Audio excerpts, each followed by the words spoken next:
অন্যভাবে জবাব দিতে পারতাম, কিন্তু এই যে ক্যামেরার ফিট করে রাখছে না, এই গানগুলা কিন্তু সারা বিশ্বে চলে যাবে। তার জন্য আমার এই গানের পৃষ্ঠে গান গাইতে হলো, তা না আমি কথা দিয়ে গানটা আমি তার প্রশ্নের মীমাংসা দিয়ে দিতাম।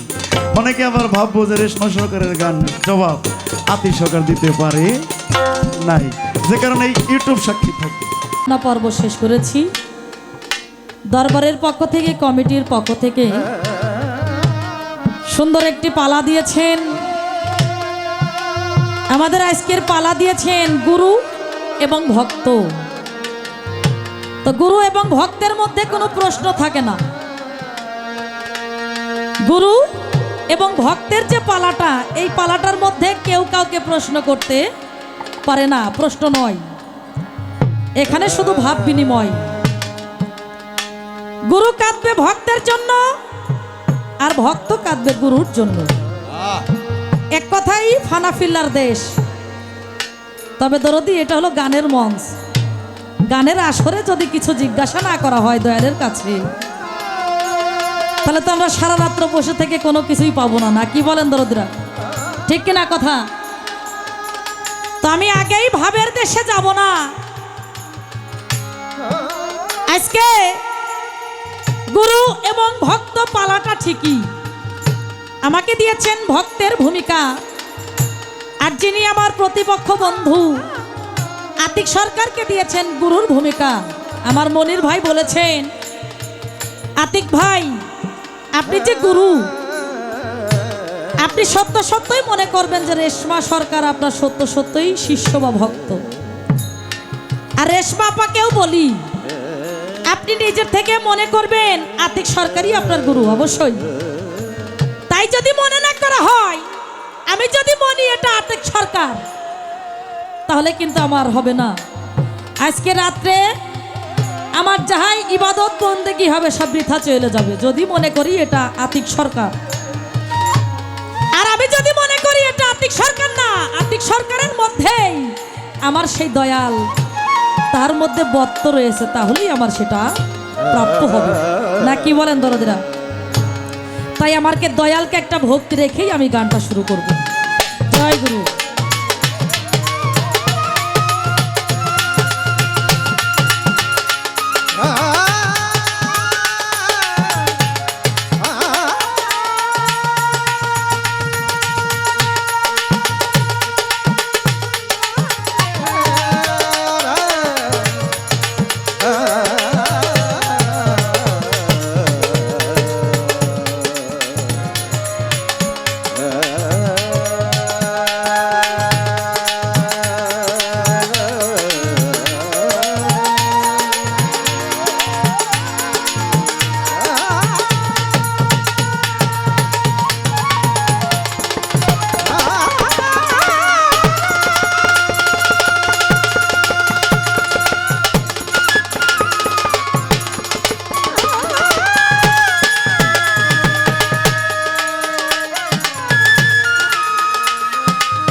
হ্যালো, তো আমরা পদ্মার ওপারকর শিল্পী যারা, তারা কিন্তু এক জায়গায় দাঁড়ায় গান করতে পারি না।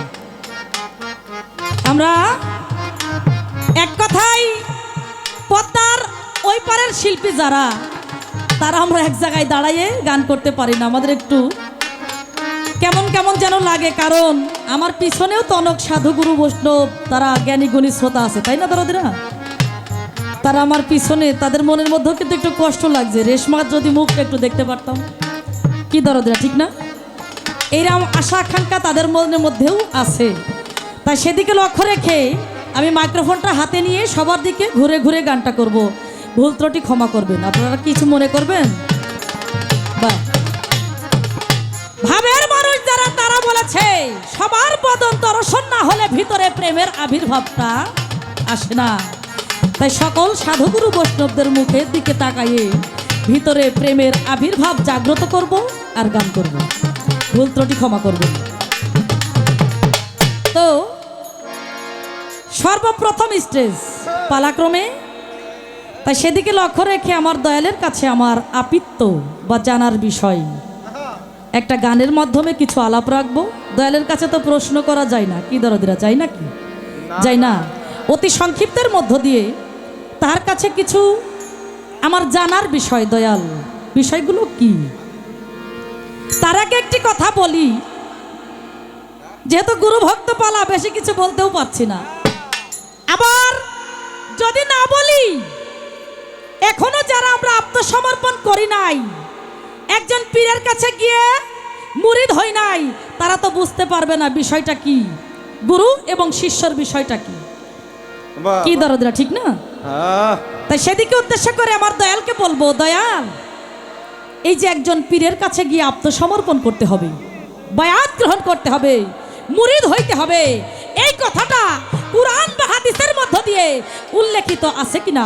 যদি থাকে সেটা কেমন ভাবে, নাকি আমরা নিজেরাই মন গড়া করে নিয়েছি যে একজন আর একজন মানুষের কাছে গিয়ে আত্মসমর্পণ করতে হবে, নাকি বলেন দরদিরা? আর একটা কথা শুনেছি, পৃথিবীর বুকে যার পিতা মাতা জীবিত আছে, এক কথায় যার মা বাবা পৃথিবীর বুকে জীবিত আছে, তাদের নাকি বায়াত গ্রহণ করা লাগে না, মুরিদ হওয়া লাগে না। এই কথাটা কতটুকু সত্য মিথ্যা? একজন বিধবা নারী, আমি অতি সংক্ষিপ্তের মধ্য দিয়ে বলছি, একজন বিধবা নারী তার স্বামী এই পৃথিবীর বুকে জীবিত নেই, কিন্তু সে কি কখনো একজন পীরের কাছে গিয়ে আত্মসমর্পণ করতে পারবেন কি না? যদি পারে সেটা কেমন ভাবে আমার দরদি আশা করি সুন্দর করে আপনাদেরকে বোঝাবেন।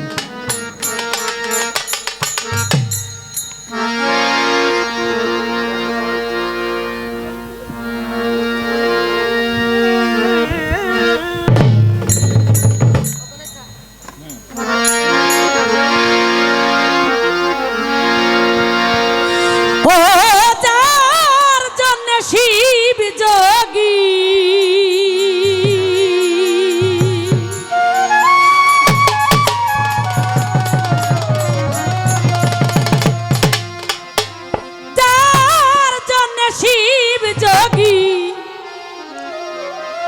শ্মশানে থাকে,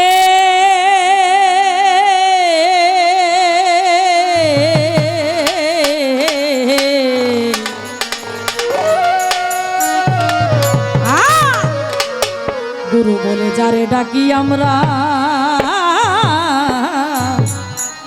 সেই মানুষটাকে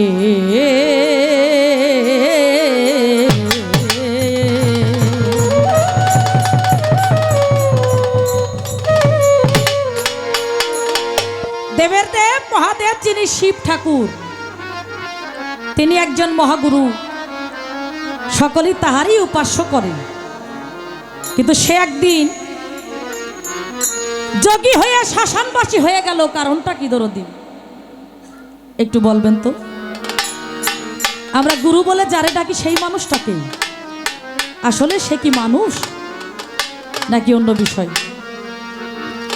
যার জন্য শিব যোগী, শিব যোগী ভোলা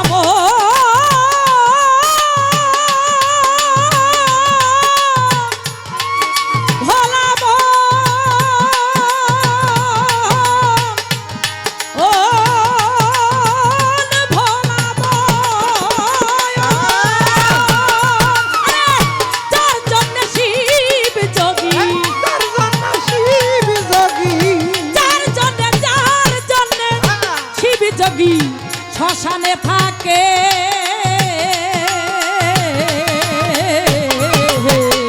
গুরু বলে যারে ডাকি সেই মানুষটাকে বলো, গুরু বলে যারে ডাকি সেই মানুষটাকে।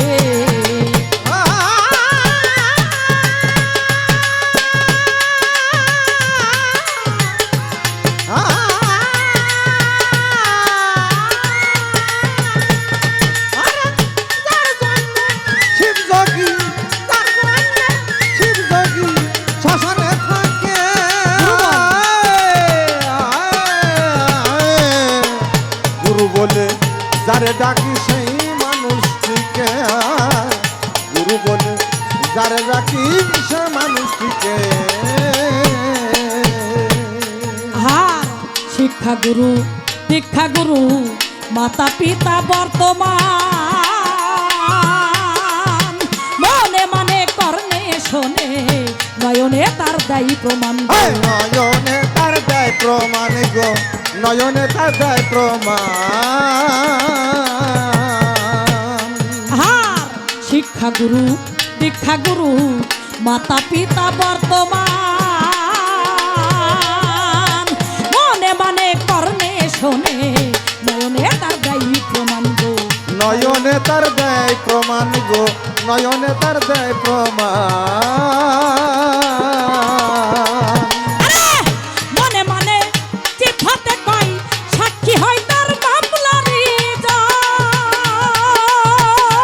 দয়াল শত কোটি জীব উদ্ধার হয় শত কোটি জীব উদ্ধার হয়, শত কোটি জীব উদ্ধার হয় চোখের একটি পলকে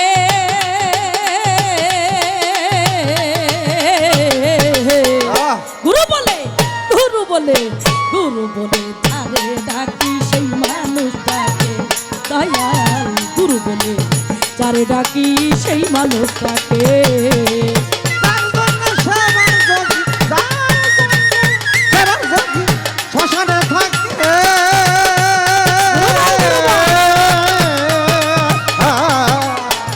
গুরু বলে যারে ডাকি সেই মানুষটাকে, গুরু বলে যারে ডাকি সেই মানুষটাকে।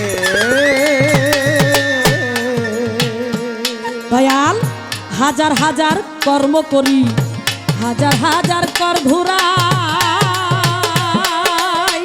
বীজের উদ্ধার না হইলে জীবের উদ্ধার নাই রে আর ভাই। জীবের উদ্ধার নাই রে ভাই, জীবের উদ্ধার নাই রে ভাই।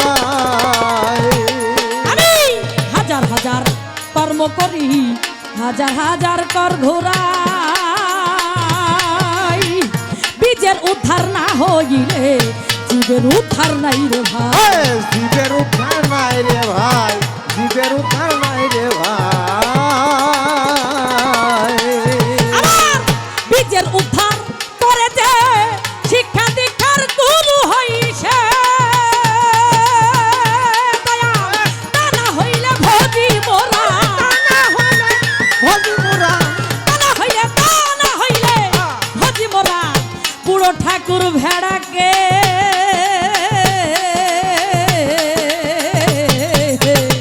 গুরু বলে গুরু বলে গুরু বলে যারে ডাকি সেই মানুষটাকে দয়াল গুরু বলে যারে ডাকি সেই মানুষটাকে তার জন্য সেবার যোগী, তার জন্য সেবার যোগী শ্মশানে থাকে।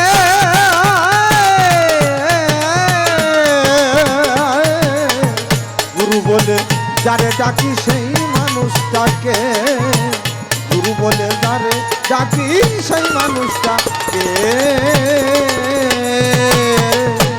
দয়াল কোন গুরুর শ্রীপদ পদ্মে গয়া কাশী বৃন্দাবন কোন গুরুর নাম শুনিলে ভয়ে পালাই কাল সমন গো। আরে ভয়ে পালাই কাল সমন গো, ভয়ে পালাই কাল সমন। কোন গুরুর শ্রীপদ পদ্মে গয়া কাশী বৃন্দাবন কোন গুরুর নাম শুনিলে ভয়ে পালাই কাল সমন গো। ভয়ে পালাই কাল সমন গো, ভয়ে পালাই কাল সমন। কোন গুরুর পাতের ভাত সর্বজাতি খাইল একসাথ দেখো চন্ডালে রাধিয়া অন্ন দেয় আরে চন্ডালে রাধিয়া অন্ন দেয় ব্রাহ্মণের ওই মুখেতে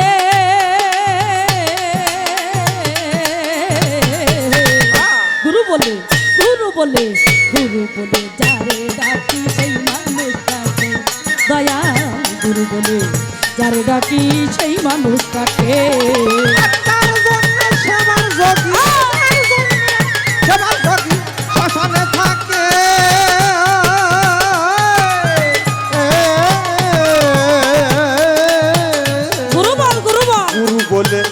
যারে ডাকি সেই মানুষটাকে গুরু বলে যারে ডাকি সেই মানুষটাকে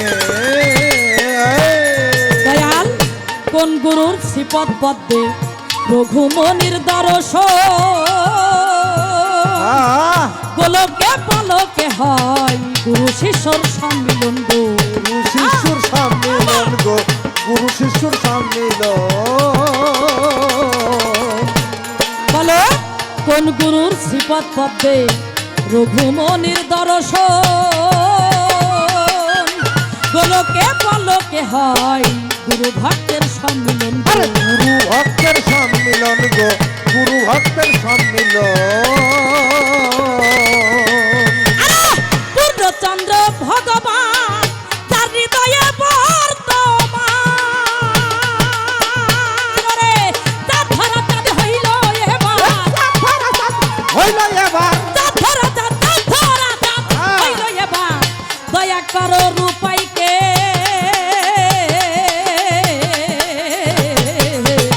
গুরু বলে গুরু বলে গুরু বলে যারে ডাকি সেই মানুষটাকে বলো গুরু বলে যারে ডাকি সেই মানুষটাকে সবার যোগী সবার যোগী শ্মশানে থাকে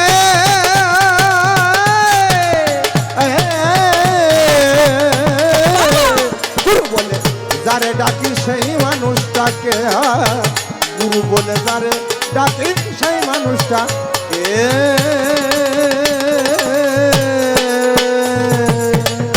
গুরু বলে যারে ডাকি সেই মানুষটাকে আসলে কি গুরু মানুষ নাকি অন্য কিছু যার জন্য শিব আর যোগী শ্মশানে বসে থাকে তাহলে গুরু বলে যারে ডাকবো আমরা সেই মানুষটাকে দেবের দেব মহাদেব শিব ঠাকুর তিনিই হলেন মহাগুরু কিন্তু তিনিই আবার শ্মশানবাসী হয়ে গেল কারণটা কি আমরা ভজনা করব কার তাহলে গুরু বলে যাহাকে ডাকবো সেই ব্যক্তিটাকে তাই মহাজন বলেছেন শিক্ষা গুরু দীক্ষা গুরু মাতা পিতা বর্তমান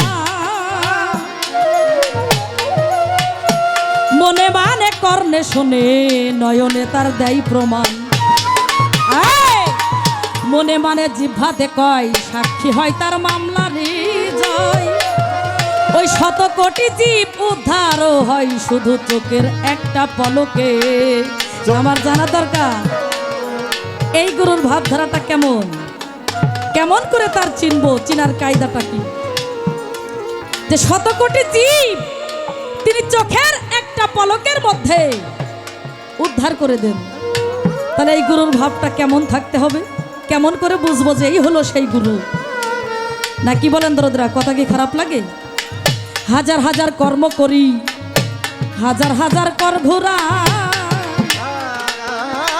এই বীজের উদ্ধার না হইলে দেখো জীবের উদ্ধার নাই রে ভাই কথাটা কি বুঝতে কষ্ট হয় আপনাদের কি কথাটা বুঝতে কষ্ট হয় মহাজন বলেছেন তার কানের ভাষায় যে আমরা হাজার হাজার কর্ম করি হাজার হাজার কর ঘুরাই কিন্তু যাহা কিছুই করি না কেন বীজের উদ্ধার না হইলে জীবের উদ্ধার নাই রে ভাই তাই মহাজন বলেছেন আমার বীজের উদ্ধার করে যে শিক্ষা দীক্ষার গুরু হবে সে তা না হইলে ভোজি মোরা বুড়ো ঠাকুর ভেড়াকে কথাটা আমার নয় মহাজন বলেছেন একজন পীরের কাছে আর একজন ব্যক্তি কেন যায়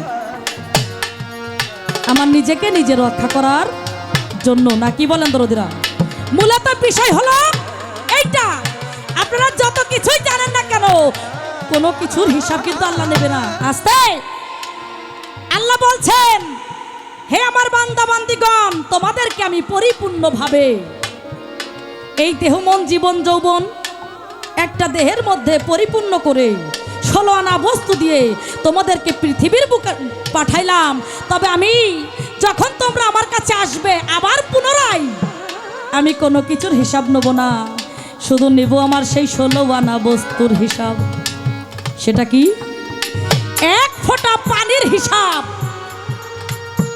কোন পানি কলের পানি টিউবওয়েলের পানি না পুকুরের পানি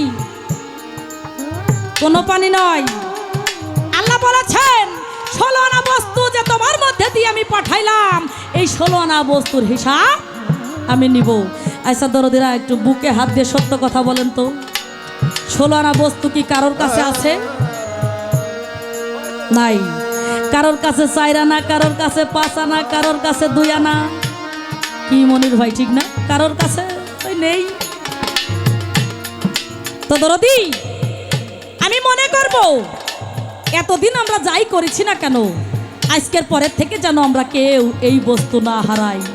আহারে এমন কোনো যদি আমল থেকে থাকে দয়াল, যদি কোনো কর্ম থেকে থাকে, সেই কর্মটা তুমি আমাকে দাও। আমাকে উদ্দেশ্য করে এখানে যারা আমার মতো অজ্ঞানী আছে, সবাই যেন আজকের পর থেকে ওই পানি আর না হারাইতে হয়। তা না হলে সেই স্রষ্টার কাছে গিয়ে আমরা কিসের হিসাব দিব? কোনো কিছুর হিসাব দেওয়ার কোনো কায়দা আছে? কায়দা নাই। তাই আমার দয়ালের কাছে বলবো, দয়াল, আমরা কত কিছুই তো করি, রঙ্গরস সুখ দুঃখের মধ্য দিয়ে এই সংসার আদির মধ্যে পড়ে আমরা সেই স্রষ্টার কথাই ভুলে গিয়েছি। আমরা যেন সেই স্রষ্টাকেও না ভুলি, সেই দিকেও লক্ষ্য করে আমাদের একটু সেই শিক্ষা দীক্ষা দান করুন। বিচার উদ্ধার করবে যে শিক্ষা দীক্ষার গুরু হইছে, তা না হইলে ভজি আমরা বুড়ো ঠাকুর ভেড়াকে। এ কথা আমার নয়, মহাজন বলেছে। সে যদি আমাকে ওই হাত থেকে রক্ষা নাই করতে পারে, নাকি মনির ভাই, তাহলে আমি তাকে গুরু বলবো কেন? কিসের উদ্দেশ্যে? এই জন্যই বললাম যে একজন মানুষ আর একজন মানুষের পায়রবি করে কেন? তার নিজেকে নিজে রক্ষা করার জন্য। দেখি আমার দয়াল আজকে আমাকে রক্ষা করতে পারেন কিনা। কোনো কিছুর অভাব নাই তো বাবা, এই যে আমার মাস্টার সাহেব বলে দয়ালের কাছে কোনো কিছুর অভাব নেই। হ্যাঁ, যা চা হবে তাই পাওয়া যাবে। কারণ একটা দোকানে গিয়ে যদি একটা বস্তু চেয়ে যদি আমি হেরে চলেই আসি, তাহলে সে তো দোকানই নয়, তাই না? দোকান যে পাতে, সে পরিপূর্ণ মাল নিয়েই পাতে। কেননা আমি কোন খরিদ্দার ফেরত চাইতে দিব না। তাই দয়ালের ভাণ্ডটাও ওই রকম। দয়ালের কাছে কেউ কিছু চেয়ে খালি হাতে ফিরে আসে না, সেই কথাটাই আমার মাস্টার সাহেব বললেন। তাই মহাজন বলেছেন, কোন গুরুর শ্রীপদ পদ্মে ওই গয়া কাশী বৃন্দাবন, কোন গুরুর নাম শুনিলে ভয়ে পালাই কাল সমন। এই গুরুর ভাবধারাটা আবার কেমন? যেই ব্যক্তি জান কবজ করতে এসেছেন, আমার একজন যিনি আজরাইল, এক কথায় সে আমার জান কবজ করতে এসেছে। আমি যখনই বললাম আতিক সরকার আমার গুরু, সেই আজরাইলও ভয়ে পালিয়ে চলে যাচ্ছে। সেই গুরুর ভাবধারাটা কেমন? কোন গুরুর পাতের ভাত সর্বজাতি খাইল একসাথ, চণ্ডালে রাধিয়া অন্ন দেয় এই ব্রাহ্মণদের মুখেতে। ভাষার তারতম্য, যে পানি সেই ওয়াটার সেই আপ, না কি বলেন দরদিরা? একটু বুঝাইয়ে বলবেন দরদি। কোন গুরুর শ্রীপদ পদ্মে রঘুমনের দর্শন, ওই গোলকে আর পলকে হয় গুরু ভক্তের সম্মিলন। আমার জানার দরকার যেই গুরুর ভাবটা কেমন, যে কোথায় গোলক, ভারতবর্ষের মধ্যেই গোলক একটা স্থান, সেখানে গোলক, আর এখানে একজন পীরের একটা পলক, এর মধ্যেই এক পলকের মধ্যেই সে শত কোটি জীব উদ্ধার করে ফেলেছিলেন। আমার জানার দরকার এই গুরুর ভাবধারাটা কেমন, আর কোন গুরুর শ্রীপদ পদ্মে রঘুমনির দর্শন, কোন গুরুর নাম শুনিলে ভয়ে পালাই কাল সমন। ভয়ে পালাই কাল সমন গো, ভয়ে পালাই কাল সমন। পূর্ণচন্দ্র ভগবান যার হৃদয়ে বর্তমান, তার ধরা চাঁদ হইল এবার, তার ধরা চাঁদ হইল এবার। দয়া করো রূপাইকে, গুরু বলে গুরু বলে গুরু বলে, যারে ডাকি সেই মানুষটাকে বলে গুরু বলে যারে ডাকি সেই মানুষটাকে, যার জন্যে শিব যোগী শিব যোগী ভোলা মোহ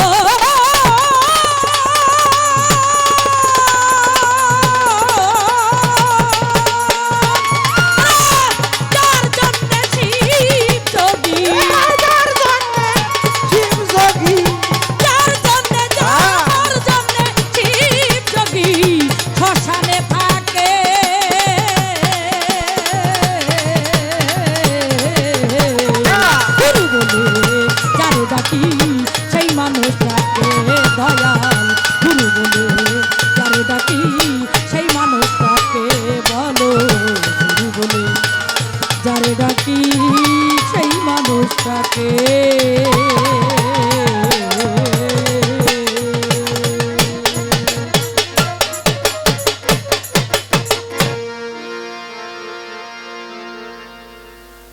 রেশমা সরকার বলেছে গুরু আর ভক্তের মধ্যে কোনো পালাগানে কোনো চাওয়া পাওয়ার থাকে না, কোনো প্রশ্ন থাকে না, এটাই সত্য। কিন্তু বাউল গান কথা কীর্তন না থাকলে হয় না, যদি কিছু না চায় আবার পুনরায় যে দাঁড়াবে তার একটা বেকায়দা, তাই না? ওই যে গল্পের মতো আর কি, মনে হয় গত আসরে বলেছিলাম যে ভক্তের চাইতে শিষ্য বড়। কিরকম কথাটা একটু উল্টা শোনা যায় না বাবা? ভক্তের চাইতে শিষ্য বড়। যেমন আজকে আমি আসার সাথে 15-20 জন আমার সাথে চলে আসছে, কয় আমরা আতি সরকারের ভক্ত। বাজান আমি কিন্তু কোনো খেলাবাজারি পিসাবো না, কোনো কিছুই না, কিন্তু তারপরে ওরা কয় আমরা আতি সরকারের ভক্ত। বাংলাদেশে মেসির ভক্ত আছে না? মেসির কাছে কি মুড়ি দিয়েছিল? হয় নাই কিন্তু, তাহলে মেসির ভক্ত আসলেও কি তাই? এই জন্য এলো আর শিষ্যত্ব গ্রহণ করাটা বাবা, এটা যদি পূর্বজন্মের কোনো স্বীকৃতি থেকে থাকে, তবে এই পৃথিবীতে এসে কোনো মানুষের কাছে যাইয়া নিজেকে আত্মহতি দেওয়াটা অনেক বড় বিষয় না বাবা? তাহলে শিষ্য বলাই শ্রেয়। কারণ একজন শিষ্য হতে গেলে তার পূর্বের কিছু থাকতে হয়। আবার একটা কথা জিজ্ঞেস করেছে যে মা বাবা থাকতে কেন পীর ধরা লাগবে? আসলেও কি মা বাবা থাকতে পীর ধরা লাগবে কি লাগবে না? এগুলা কঠিন একটা বিষয়। আসলেও অনেকে ভাবতে পারে, অনেকে আমরা কিন্তু বলে থাকি যে মা বাবা থাকতে আবার কিসের পীর ধরবো, এ কথা বলি না? হ্যাঁ, এটা যেমন চিরসত্য। আজকেও আমার 2 ছেলেকে আমি প্রাইমারিতে ভর্তি করে দিয়ে আসলাম। এটা তো আমি পারতাম কি পোলাপন মানুষ করে? তাহলে শিক্ষা অর্জনের জন্য অবশ্যই একজন শিক্ষাগুরুর প্রয়োজন আছে। মামনি, একটি কথা না বললেই নয়, মাতা গুরু, পিতা গুরু, গুরু জ্যৈষ্ঠ ভাই, তার চেয়ে অধিক গুরু হলো ভজনের কামাই। হ্যাঁ, মাতা গুরু কিভাবে? পিতাও গুরু, মাতাও গুরু, ঠিক আছে। কিরকম গুরু আমরা অনেকেই জানি না, বিষয়টা ক্লিয়ার হয়ে যান। মা বাবা যে কি জিনিস, কি বস্তু, তারা যে আসলেও গুরু, এটাকে বোঝার জন্যই গুরু ধরতে হয়, এটাকে জানার জন্যই গুরু ধরতে হয়। মা বাবা যে কি জিনিস, এইটাকে চেনার জন্য, জানার জন্য, বোঝার জন্য গুরু সত্তাকে ধরতে হয়। যদি সে হক্কানি আলেম হয়, সে যদি আমার নবী বংশের হয়, তাহলে সে অবশ্যই বুঝিয়ে দিবে যে বাবা আসলেও মা এবং বাবা হলো তোমার বড় পীর। এবার আসেন দেখেন, আমার দেহের মাঝে আমরা বলে থাকি 18 চিজ, মওলা পাকের দেওয়া হলো 10টি, আর বাবার 4, মায়ের হলো 4। এখন এই যে পিতৃ অংশ আমার দেহের মাঝে আছে, আর হইলো মাতৃ অংশ আমার দেহের মাঝে আছে। এখন দেখেন, বাবা মা প্রথম পীর না কোন পীর, এখন আপনি নিজেই জবাব পেয়ে যাবেন। যেমন হাড়, রগ, মণি, মগজ, এটা হলো বাবার, বাবারে, একটা মানুষের মাথার মধ্যে তার মগজটা যদি গলে যায়, ওই মানুষটা কি থাকতে পারবে? মগজটা যদি শুকিয়ে যায়, ওই মানুষটা কি? এটা কিন্তু বাবার অংশ, বাবা যে পীর দেখেন, তাহলে ওইটার সন্ধান আমাকে করতে হবে। হাড়, দেহের মাঝে যে হাড়গুলো আছে, এই যে চামড়াটা তো এরকম থাকার কথা না বাবা। ছোট যখন ছিলাম তখন তো মায়েরা, খালারা, ফুপুরা কপালে চুমো খাইছে কোলে নিয়ে। কই সেই হাড়, রগ, এগুলার সন্ধান কি আমার দ্বারা হইছে? তাহলে অবশ্যই মা এবং বাবা প্রথম পীর, এটা মানতেই হবে। এবং এইটাকে সংরক্ষণ করার জন্যই যিনি জানে, একজন জানলেওয়ালা মানুষের কাছে তোমার নিজেকে আত্মসমর্পণ করতে হবে। সে অবশ্যই তোমাকে জানিয়ে দেবে। যখন এগুলা যখন তুমি সংরক্ষণ করতে পারবা, অবশ্যই তখন তুমি নিজেই বুঝতে পারবা যে না, মানুষ যে বলে মা বাবা প্রথম পীর, আসলেও কথাটা সত্য। তাই আমি বলবো, যার মা বাবা আছে, এটা বলতে হয় না। সুশীল সরকার সাহেব বলছিলেন, জাতি সরকার তোর মা আর বাপ পাশ কোথায়? কিন্তু বিষয়টা আমি বুঝতে পারছিলাম না যে কি কইল উনি। মা আর বাপ পাবো না মানে কই কি? আমি যার মাধ্যমে পৃথিবীতে আসছি, বাবার মাধ্যমে, বাবার পিতৃ বীজে, আমার মায়ের উদর হতে আমি এইভাবে আসছি। তখন উনি আমারে ভাঙ্গা বুঝাইলো যে বাবা দেখ, বাবার অংশ তোর কতটুকুন রক্ষা হয়েছে, মায়ের অংশ তোর কতটুকুন রক্ষা হয়েছে। আসলে তো হয় নাই। ভীষ্ম বলছে না যে পানির যত্ন করতে হবে, পানিকে জানতে হবে, চিনতে হবে যে পানির অপর নাম হইল জীবন। বিজ্ঞান প্রমাণ করেছে পানির অপর নাম জীবন। তাহলে যা আছে বিশ্ব ব্রহ্মাণ্ডে, তা আছে আমার এই মানব ভাণ্ডে যে পানির অংশটা আছে, পঞ্চজাত আপনারা সকলেই জানেন, আগুন, পানি, মাটি, বাতাস, নূর। এখন এই পানির অংশটা কোথায়? পানিকে চিনতে হইলে, জানতে হইলে, এগুলো অনেক কঠিন বিষয়, তারপরেও যেহেতু জিজ্ঞেস করছ আমি বলার চেষ্টা করব। একটি গানই আছে, বিনা কারণে কেউ পানি অপচয় করিও না, আছে না? পানি পানি সবাই বলে। তো একটি গান শুনতে পেলাম। প্রশ্ন করা চলে না, গুরুর কাছে কোনো প্রশ্নই করা চলে না, কিন্তু এমন একটা কায়দা করছে, আপনারা সাক্ষী আছেন তো। আমার বাজানের পিছন থেকে পানির বোতল দিতেছে, কয় বাবা একটু পানি খাইয়ে নু। এই যে বাজান এতটা বছর আমার লালন পালন করলো, আজকে মনে করছে যে আমার জামাইবান শেষ, পানি দিতেছে। কারণ রেশমা কইছে পানির সংরক্ষণ করা লাগবো, যে কারণে আমার বাজান বোতলটা এগিয়ে দিচ্ছে, যাতে পানিটা একটু ভিতরে যাইয়ে। এটা রেশমারে বেশি করে দেওয়া লাগবো, যাতে ওর নাচ না আরো একটু ভালো করে নাচতে। অনেকে নাচের বিলা দেয়, রেশমাও জানে যে নাচতে গেলে অনেক বিপক্ষে শিল্পী যে থাকে, সে একটা বিশৃঙ্খলা সৃষ্টি করে। হ্যাঁ, তুমি এভাবে নাচো, বাউল গান গাইবে, ইত্যাদি ইত্যাদি। কিন্তু আমি এটাকে অনেক প্রাধান্য দিই, কেন নাচকে আমি প্রাধান্য দেই? এজন্য দেই, আপনারা সকলে জানেন আমার ভাই আরিফ সরকার, আমার জালাল সরকার, আমার বাজানের সর্বশেষ ছাত্র, যেটা হুবহু আমার ওস্তাদের কপি। কিন্তু আমি তার প্রথম ছাত্র হয়ে আমি তার মতো হইতে পারলাম, কেননা বাজানের সাথে তাদের সঙ্গটা বেশি হয়েছে বলেই তারা সঙ্গগুণে রং ধরছে। হয়তো তুমিও কোথাও পাইছো, যে কারণেই তুমি নাচো। আর নাচতেই হবে, এটা সৃষ্টির শুরুতেই এই নাচ ছিল। নাচতে নাচতে নাচতে নাচতে তাওই নাচছে, মাওই নাচছে, দাদাই নাচছে, বাপে নাচছে, সবাই নাচছে। এখন আমরাও নাচতেছি, কি কোন? কিন্তু নাচতে নাচতে এক সময় পানি শূন্যতা যখন ধরে যায় তখন আর বিষে বাঁচি না বাঁচি না বাঁচি না।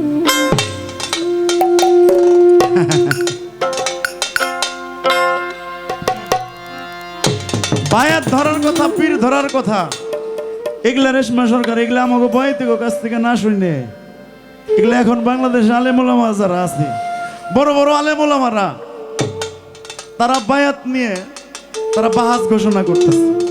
বায়াতের দলিল তারা সব সময় দিয়ে যাইতেছে। যেমন আহলে সুন্নাতুল পন্থী যারা আছে, যারা বায়াতের পক্ষে, তারা শত শত দলিল সাবমিট করতেছে। তবু এখন এই যুগে বয়তিক কাছ থেকে এগুলা শুনে না মানুষ।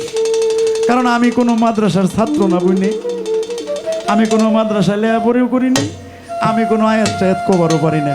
কারণ মুখস্থ করে যদি কোনো আয়াত কইতে যাই, এর একটা উচ্চারণ যদি আমার এদিক সেদিক হয়ে যায়, তাহলে ওটার ব্যাখ্যাটাও অন্যরকম হইতে পারে।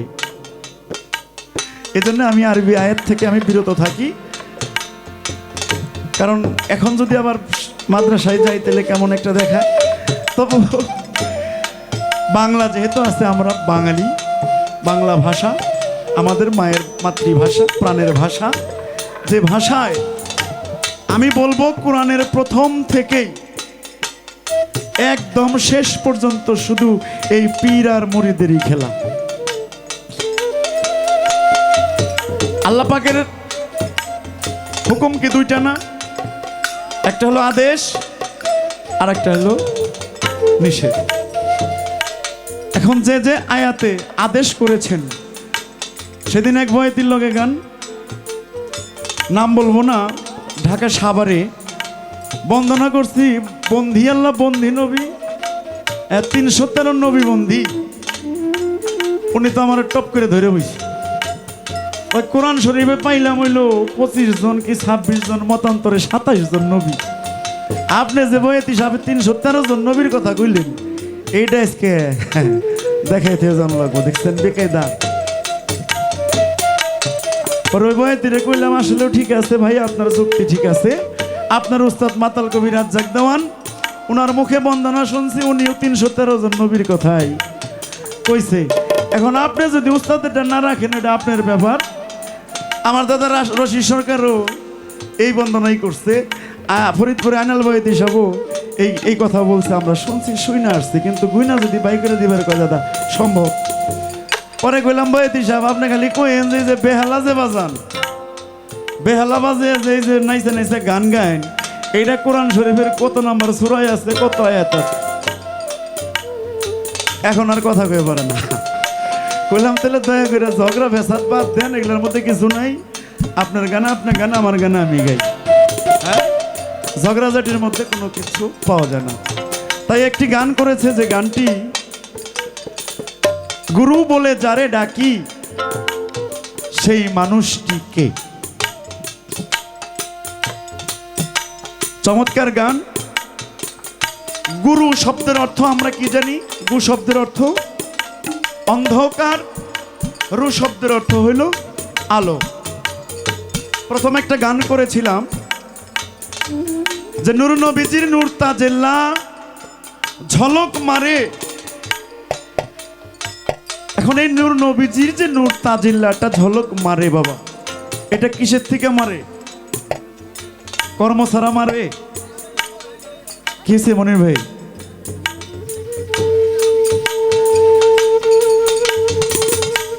আমাদের মেহমান কিন্তু রেশমা সরকার, ওর চা একটু বেশি বেশি দিবেন। তো তাই কর্ম ছাড়া কোনোদিনও। কালকে শাহজাদপুরে গান করছিল আমার রেশমা, এক শিল্পী দাঁড়িয়ে কইতেছে, নবীরে তো নবুয়ত সেই সৃষ্টির আগেই দিছে, তাহলে আমার আর কোনো কর্মটর্ম করণ লাগবো না, ডাইরেক্ট ভক্ত আমারে বানায় না। এরকম বেকায়দায় মাঝে মাঝে আমরা পড়ি বাবা। গানের জবাব গান দিয়েই দিয়ে দিব, তো পেশাল পাড়ার সময় আমার নাই। আর আপনারা যারা আছেন, আপনারা বেশি পেশাল যে পছন্দ করেন না, এটাও আমরা কিছু কিছু হলেও বুঝি। এখন একটি গান আমি গাই, তারপর তার মীমাংসা যতটুকুন সম্ভব আমি বলার চেষ্টা করব। ধন্যবাদ।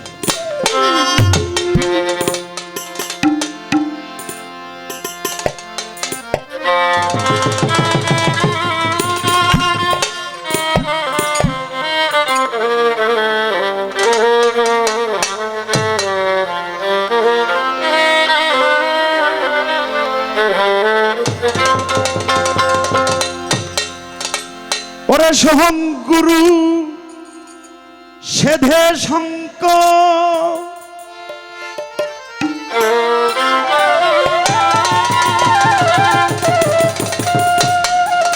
সোহম গুরু সেধে শঙ্কর হয়ে গেলে মৃত্যুঞ্জয়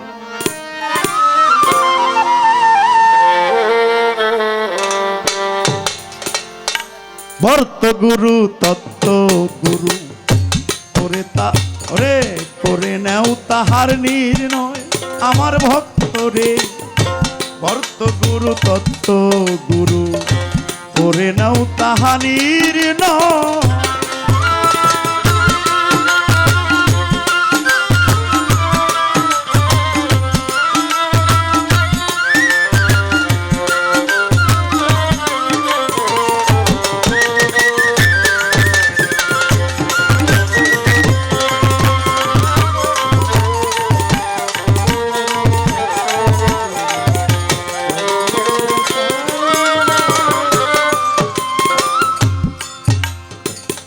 আপনারা যে কয়জন দর্শক আছেন মোটামুটি আমি অন্যভাবে জবাব দিতে পারতাম, কিন্তু এই যে ক্যামেরার ফিট করে রাখছে না, এই গানগুলা কিন্তু সারা বিশ্বে চলে যাবে।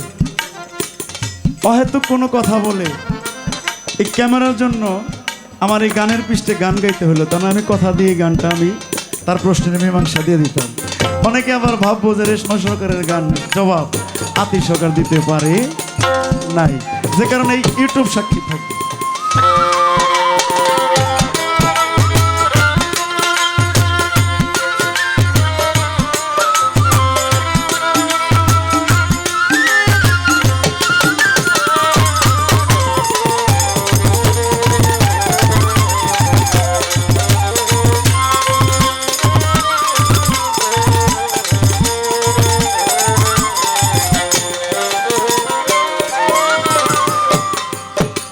মনরে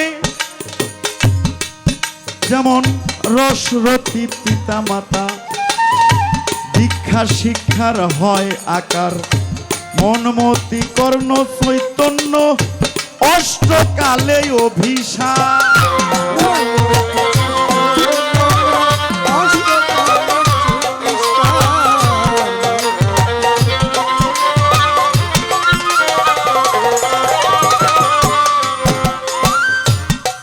দলে অনুরাগ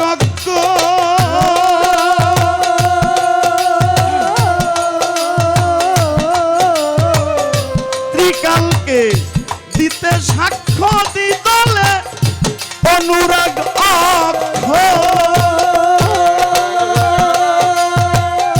ত্রিকালকে দিতে সাক্ষ্য যদি পিতৃবীজকে করে রক্ষ তাতে কোটি জীবন পাই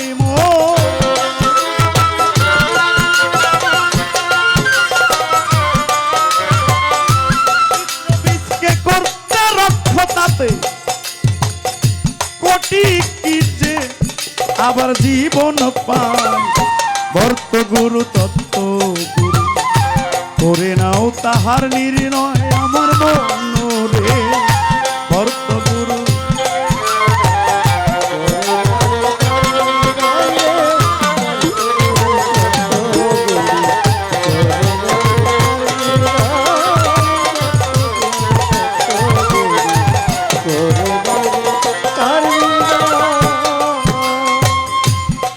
মনরে শিক্ষা মন্ত্র নেওয়ার পরে হলো যার বিন্দু পতন পিতৃহত্যা ব্রহ্মবধের অপরাধী হয় সেজন্য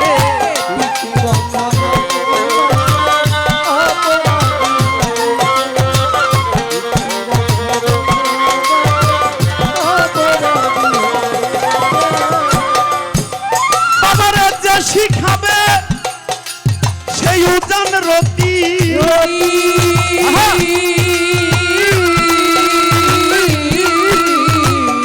সেই শিক্ষাতে হয় প্রতি যে শিখাবে উজান রতি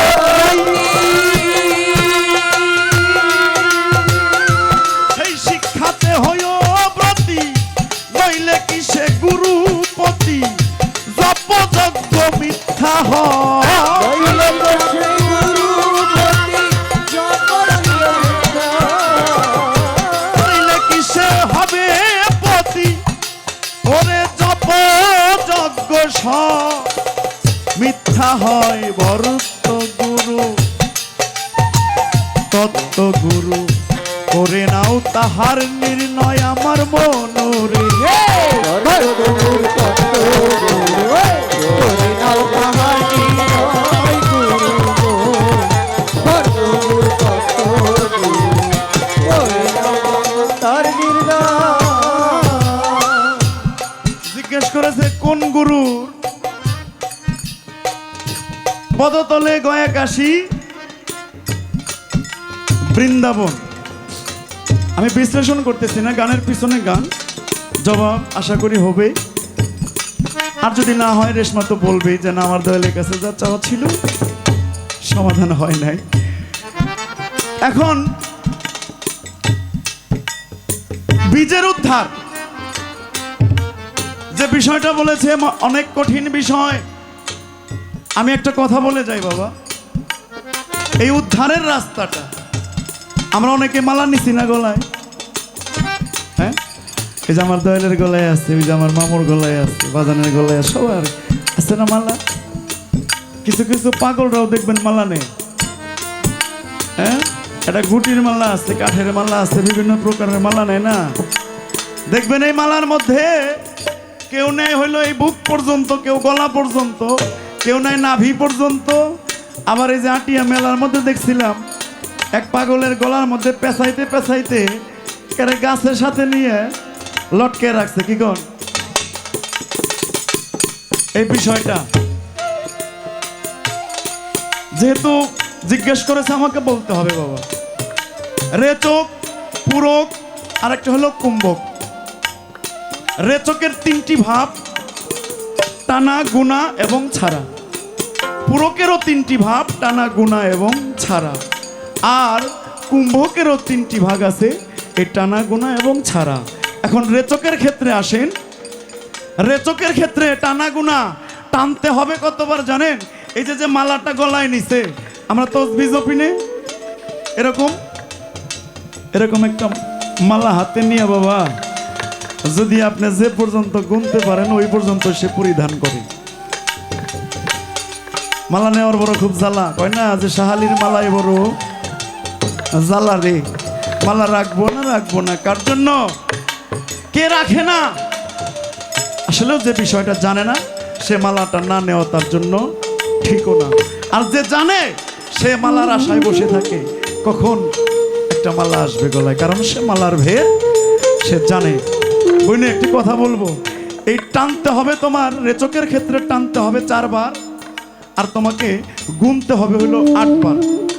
অর্থাৎ টানতে হবে 4 বার করে, আর ওইখানে স্থির রেখে ওইখানে 8 বার করে হলো গুনতে হবে, আর ছাড়তে হবে হলো 16 বার।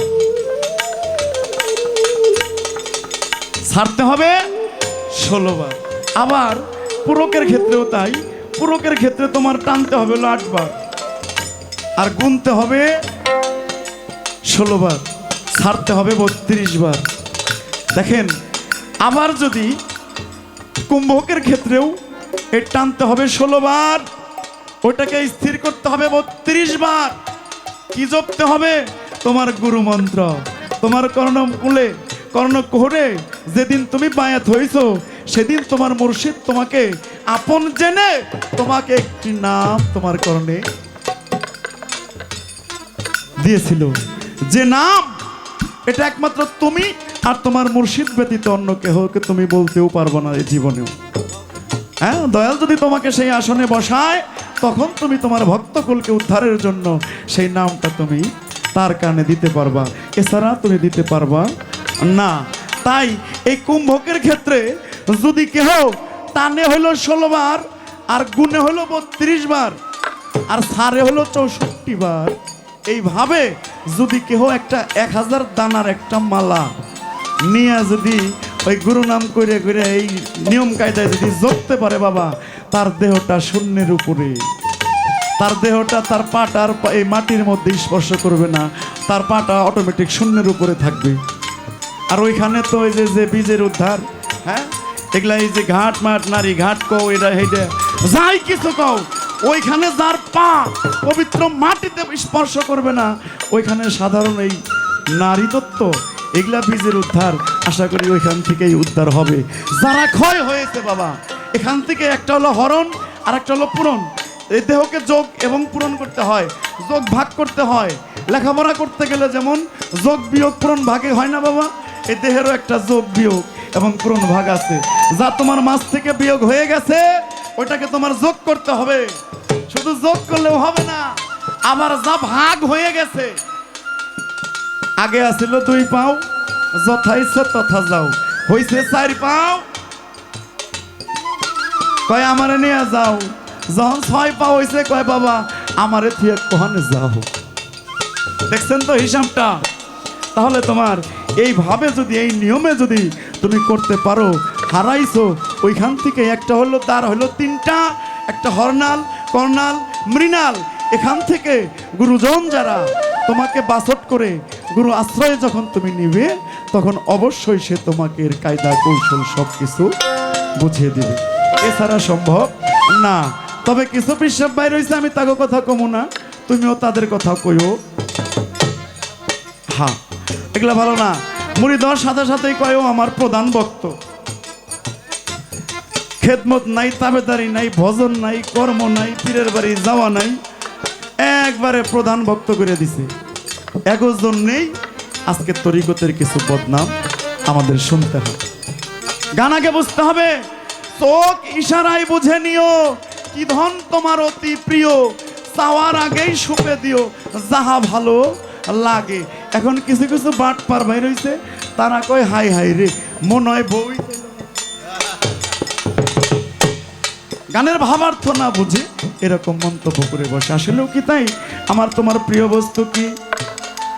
কাম, ক্রোধ, হিংসা, মোহাম্মদ, লোভ, মোহাম্মদ, মাৎসর্য, 10 ইন্দ্রিয়, হ্যাঁ, এগুলা হইলো তোমার প্রিয় বস্তু। কারণ দয়ালের কথা তোমার ভালো লাগে না। আপন বানিয়ে নিছাও কামকে, আপন করে নিছাও লোভকে। গাছে আম পাইকা রয়েছে, ওটা দেখার দরকার নাই। দিলাম ঢেল, কাঁচাটাও বললো, পাকাটাও বললো, এটাও ভরা দিল না। কাজেই এখান থেকেই তোমার এই প্রিয় বস্তুগুলা যখন মুর্শিদের চরণে তুমি অর্পণ করে দিবে, তখন তোমার শুদ্ধ একটা গোসল হবে। আর শুদ্ধ গোসল অর্থাৎ তুমি পত পবিত্র হয়ে গেলা। যখন তুমি পত পবিত্র হবা, তখন অটোমেটিক খোদা তাআলার রহমত, যেটা পীর মুর্শিদের ধারা হইয়া, হ্যাঁ, আমার বাজান রহিম চান্দের কাছে আইছে, আমার বাজান আনিস চান্দের কাছে আইছে, ওই রহমতটা ওই পবিত্র একটা দেহের মধ্যেই তখন রাখা শুরু করবে। গান গায় মুর্শিদ আয়োরে আয়োরে ভক্তের বাসরে আয়ো। ঠিক আছে তো? ভক্তের বাসরটা সাজাইতে হবে কি দিয়ে? বাসর সাজায় কি দিয়ে আপনারা জানেন তো? ফুল দিয়ে বাসর সাজায়। হ্যাঁ, তাহলে এই বাসাটা যদি ভালো না হয়, সুশীল সরকার গান গাইছে, ভালোবাসায় থাকবে ভালো, তোর সব কিছু সুন্দর, আগে তোর বাসাটাই ভালো কর। তাই কোন গুরুর শ্রীপদ পথে গয়াকাশী বৃন্দাবন মনরে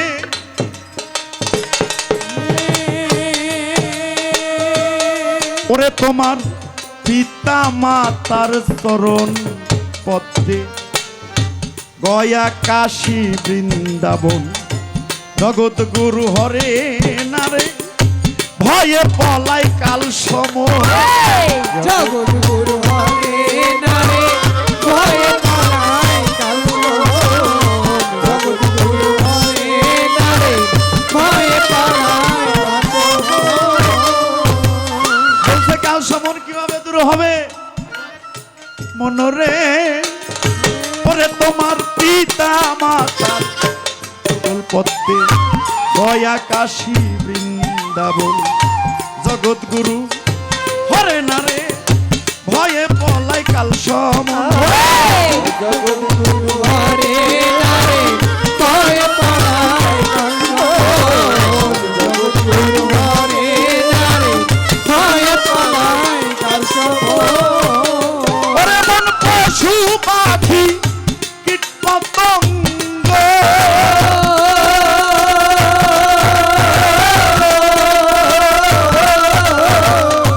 একই প্রসাদ দুইয়ের সঙ্গ, পশু পাখি পতঙ্গ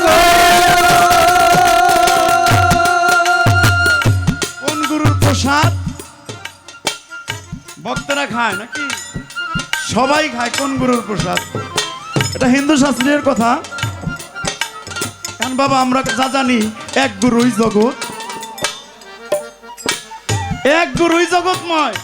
তুমি যেহেতু দাঁড়িয়ে বললা না আজকে আমার মুর্শিদ আতিক সরকার, এটা কোনো অভিনয়ের ক্ষেত্রে না, তাহলে তোমার যে গুরু যে কথা আমিও যদি সেই একই কথা হয়ে তাহলে তোমার এই গুরুর প্রসাদই জগৎ জোড়া। আর হিন্দু শাস্ত্রের মধ্যে আসছে জগন্নাথ গোসাই। এই জগন্নাথ গোসাইয়ের প্রসাদ সব জাতে খায়, চন্ডালে দেয়, ব্রাহ্মণে খায়, আচার বিচার তারই একটা গানই আছে এরকম। মনরে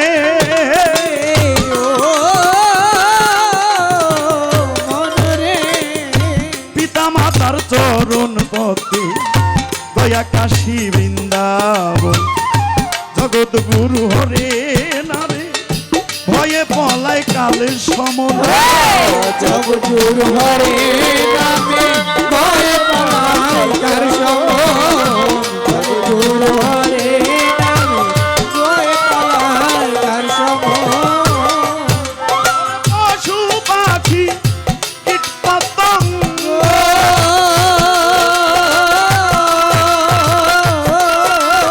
এমন একই প্রসাদ তুই এর সঙ্গ। পশু পাখি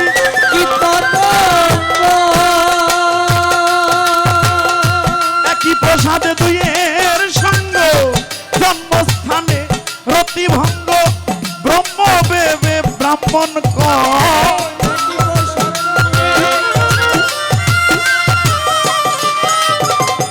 জন্মস্থানে দেখছেন, জন্মস্থানে রতি ভঙ্গ, এটাই তো বিষয় রে বাবা।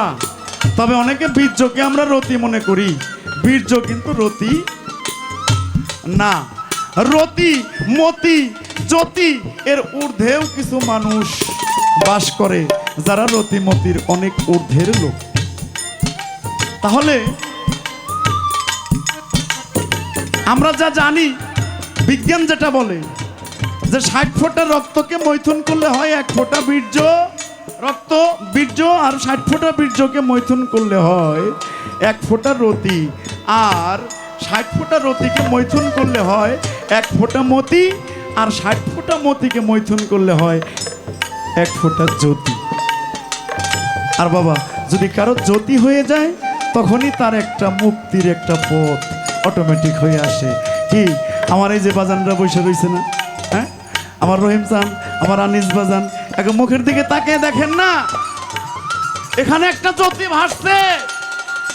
100 বছর 150 বছর পরেও হাঁটতে পারে না, চলতে পারে না, ওই মানুষটা যদি পয়সা থাকেও ভক্তের শিখিয়ে দিতে হয় না বাবা, দেখলেই মায়া লাগে, তোরে দেখলেই লাগে ভালো রে শ্যাম কালিয়া। হ্যাঁ, তাহলে এই রতির রক্ষা, তবে গুরুকে তোমার গুরুকে দান করতে হয় জানো তো, কাম বীজ কাম গায়ত্রী। আমি রেশমাকে পাইছি, ভালো হয়েছে, দুটা মনের কথা আমি না বলতে পারলেও শুনতে পারবো, কারণ অনেক বড় মাপের শিল্পী। পালাটা জানি আজকে যারা থাকবেন এই জব্দুল চাঁদের দরবার থেকে কেউ ফিরে না খালি হাতে, খাজা তোমার দরবারে একটা গান শুনেন নাই? আজকে যারা আছেন এবং থাকবেন অবশ্যই নগদ একটা বস্তু আপনারা নিয়ে যাবেন। আর কি নিয়ে যাবেন? সকালবেলায় অবশ্যই যাওয়ার সময় আমরা বলবো যে এই জিনিসটা আপনারা আজকে পাইলেন, সেটা রেশমার আমি দুইজন মিলে আপনাদের দেব, যে খাজার দরবারে বাবার দরবারে গেলে যে খালি হাতে ফিরে না, এটা অন্তত আজকে পাবেন। মনরে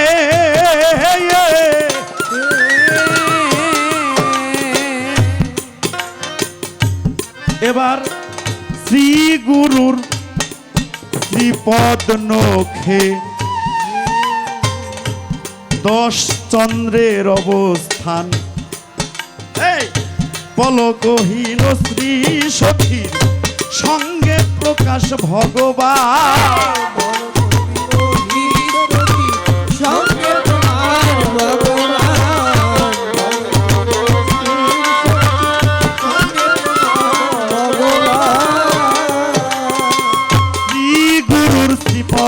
নখে 10 চন্দ্রের অবস্থান পলক্ষীন শ্রী সখীর অঙ্গে প্রকাশ ভগবান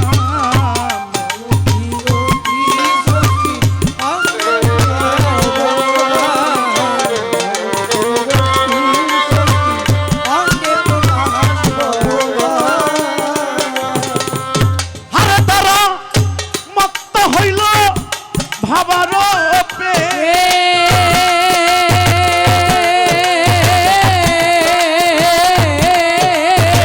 আর স্বকীয় সাধন স্বরূপে মত্ত হইল ভাবার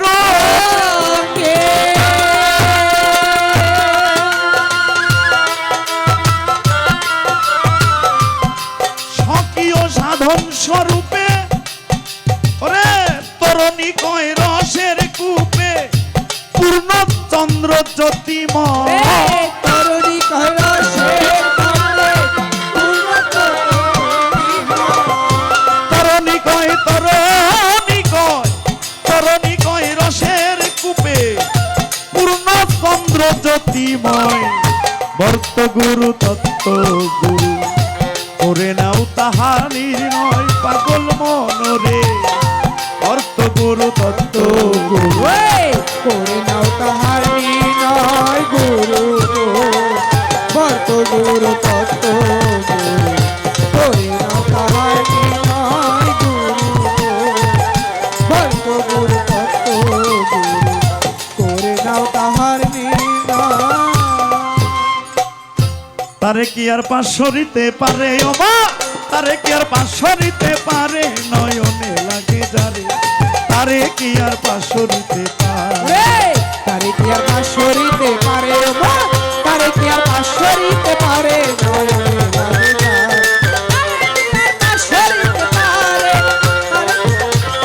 পারে মা তারে কি আর পাশরিতে পারে নয়নে লাগে যায়। তারে কি আর পাশরিতে পারে ও মনরে মনরে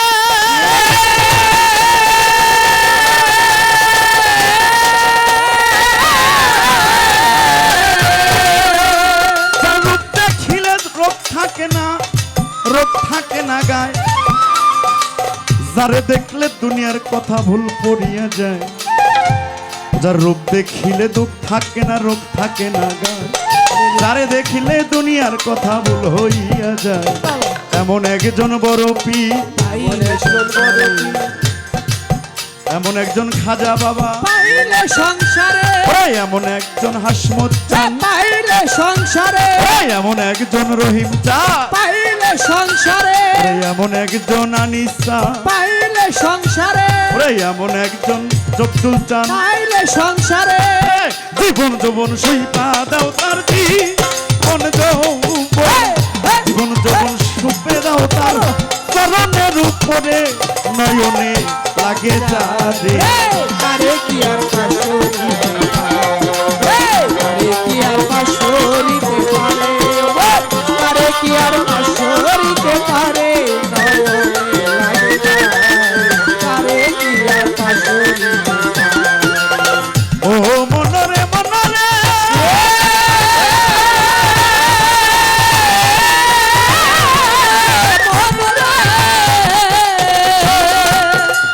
আমার কাছে প্রশ্ন করে কওয়াতিক সরকার বাবা তোমার কাছে দুটি কথা জানিবার দরকার আমার কাছে প্রশ্ন করে কওয়াতিক সরকার তোমার কাছে দুটি কথা জানিবার দরকার দেহের মাঝে পানি কিভাবে অপচয় করা যাবে তাই ওরে তাই বলোই আমারে দেহের পানি কিভাবে রক্ষা করব তাই বলোই আমারে আমি বলবো কথা ধীরে ধীরে বলবো কথা ধীরে ধীরে শুনে নিবেন লক্ষ্য করে বলবো কথা ধীরে ধীরে রে শুনো নিবে করে বলবো কথা ধীরে একটা হিসাব দেই আমরা সকলেই হুসাইনিপন্থী মুসলমান তাই না কোনো সন্দেহ আছে তাসাউফের ভাষায়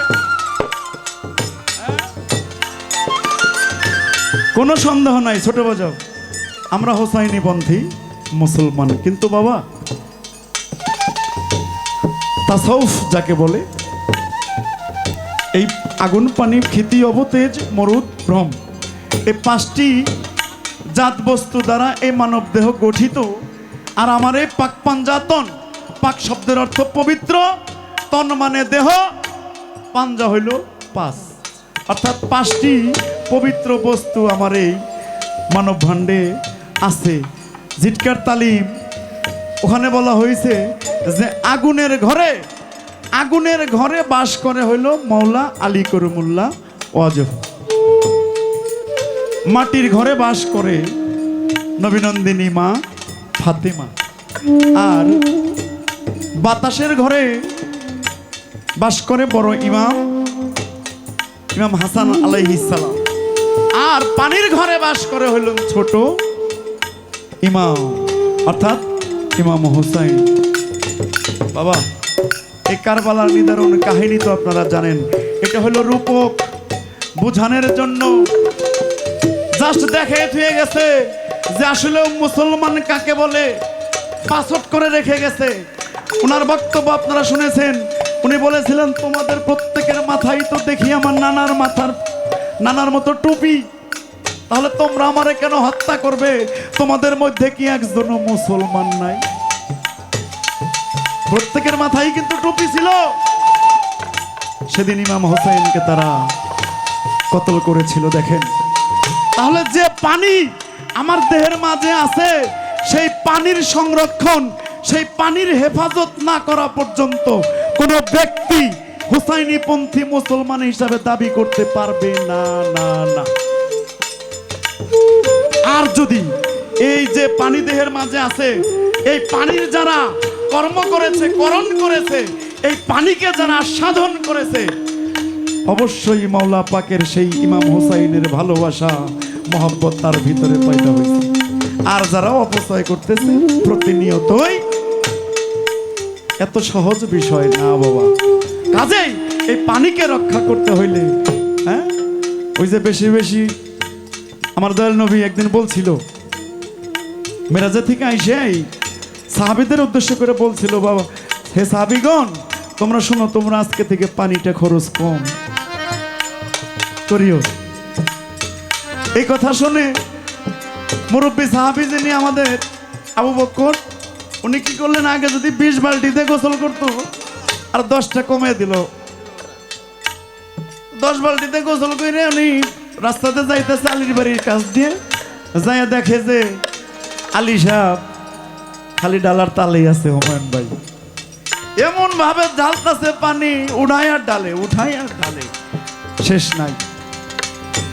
উনি যায় দরবারে যায় নবীর কাছে পেশ করছে, হুজুর আপনার কথা আবু বকর যেতে অস্বীকার করছে। কি করছে? কয় আপনি পানি খরচ করার কথা কম কইছেন, আর আলীরে দেখলাম যে খালি ঢালার তালেই আছে। কয় ঠিক আছে, দরবারে নিয়ে আসো। নিয়ে আসছে দরবারে, আনার পরে নবী জিজ্ঞেস করছে, আলী ঘটনা কি, তুমি নাকি পানি খালি বেশি বেশি খরচই করতেছ?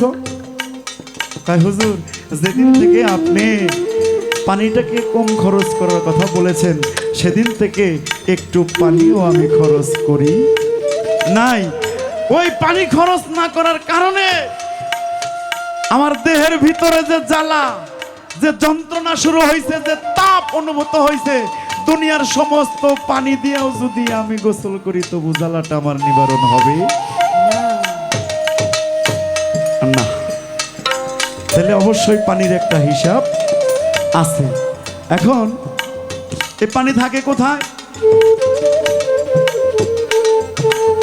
এই জন্যই বলছিলাম যে গুরু বলে যারে ডাকি সেই মানুষটাকে গুরু কোনো মানুষ না, গুরু কোনো ব্যক্তি না। গুরু হলো একটা পাওয়ার, গুরু হলো একটা শক্তি।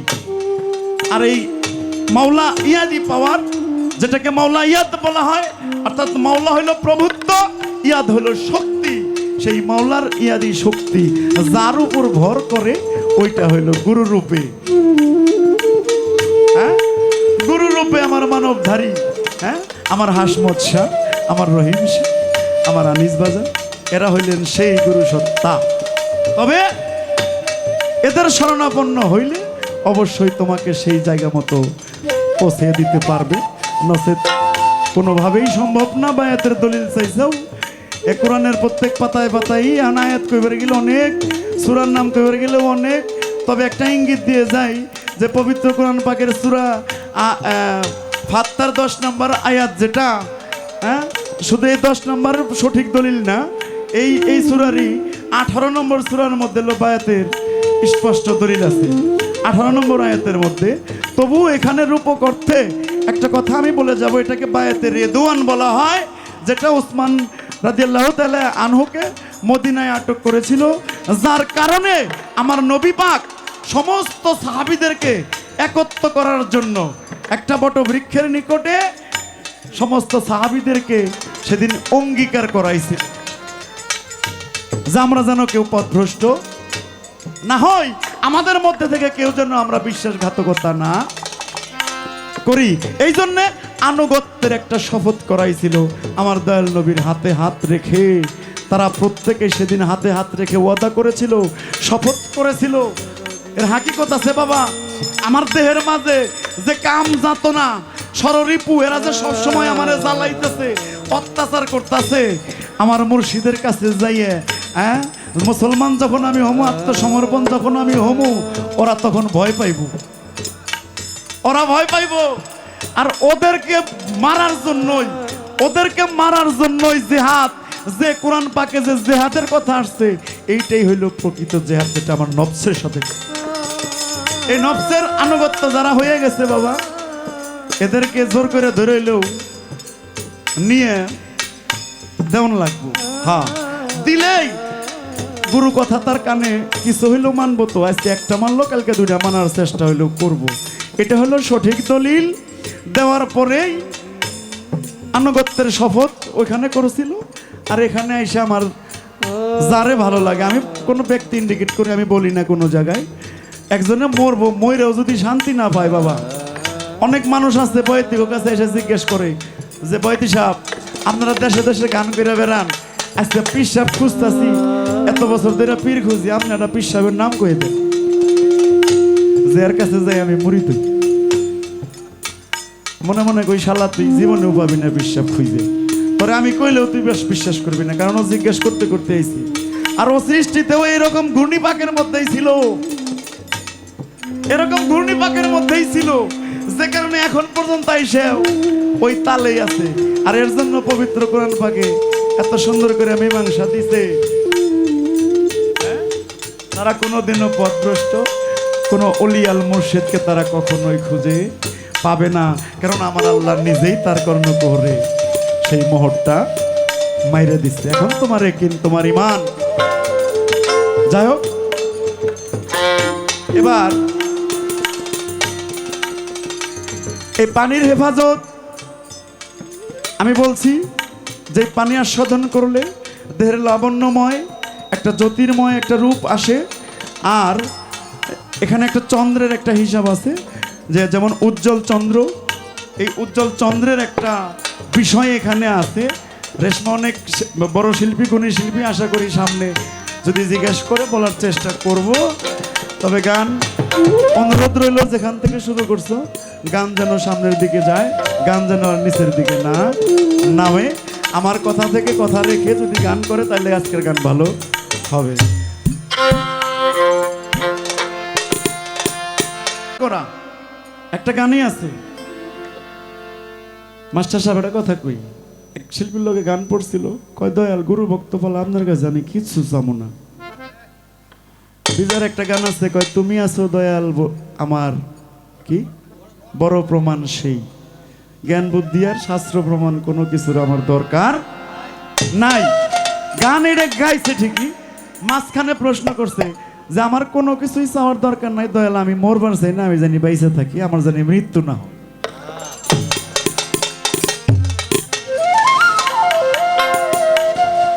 যে কানা ছিল তো খালি আল্লাহর কাছে চায় যে আল্লাহ রে আমারে কিছু দাও, আমারে কিছু দাও, এ বাড়ি ভিক্ষা করে, ও বাড়ি ভিক্ষা করে, নানার বাড়ি ভিক্ষে টিক্ষে করে খায়। এখন ফেরেশতারে আল্লাহ একদিন কইলো যে ফেরেস্তা ওর কাছে ছুটে যাও, ওরে যাই হ্যাঁ জিজ্ঞেস করো যে ও চাই কি। আমি আল্লাহ ওর প্রতি খুশি হয়েছি, ওরে দিমু তবে বেশি না একটা, ও জানি একটার বেশি না চায়। কান ফেরেস্তা যায় না ওর কাছে জিজ্ঞেস করছে যে হন চাও না, আল্লাহ তো তোমার উপর খুশি হয়েছে, তুমি একটা জিনিস চাও যেটা আমার আল্লাহ তোমারে দিব। অন্ধ মানুষ বাবা, ভিক্ষুক মানুষ চিন্তা করছে, এই খুশিদা তোমার বাড়ি এনে দেখে কি জোরে জোরে বাজাও। হ্যাঁ জিজ্ঞাসা করছে তুমি কি চাও, এখন ওই অন্ধে বুঝে শুনে কইতেছে আল্লাহ রে কি বান চামু কি বান দিব, যাই চাই দেখি একটাই তো, যে তেলে তুমি আল্লাহ রে যাই কইও যে আমি তো অন্ধ মানুষ, তা আমার ছেলের বউ ভাত রাইন্দা দিব, নাতি পুতি নিয়ে সোনার প্লেটে বইসে বইসে যেন আমি খাইতে পারি। ছেলের বউ ভাত রাইন্দা দিব, ওইটা নাতি পুতি নিয়ে সোনার প্লেটে চোখ দিয়ে চাইয়ে চাইয়ে দেখে দেখে যেন আমি খাইতে পারি। তাহলে দেখেন এখন অন্ধও থাকলো না। চুল যতই বড় হোক না কেন, নাপিতের কাছে যখন যাই তখন কাইসার এক পোষেই কিন্তু শেষ হয়ে যায়। হ্যাঁ না কি বলেন গো?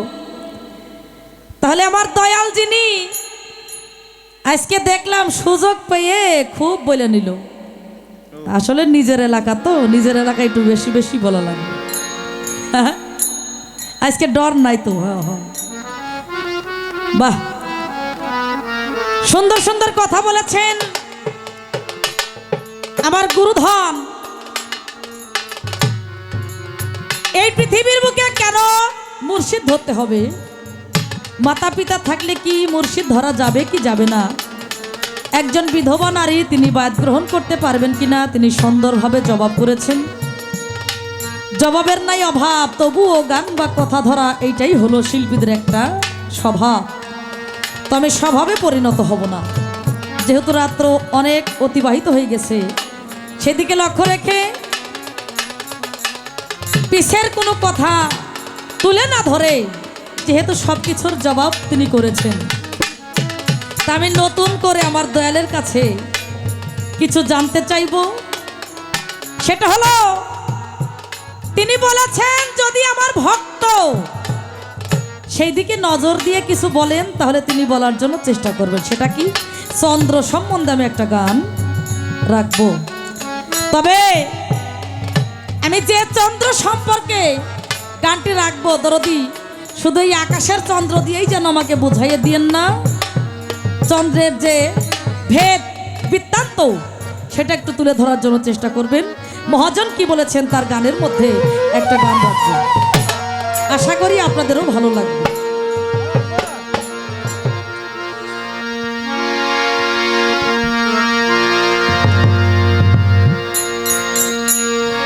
ও দয়াল দেহ চন্দ্রের খবর কও শুনি,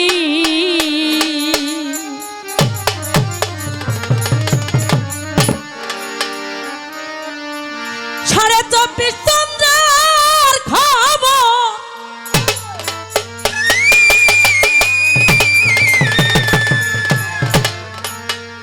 দাঁড়াতিরা, 24.5 চন্দ্রের খবর তুমি কও শোনো গুণমণি।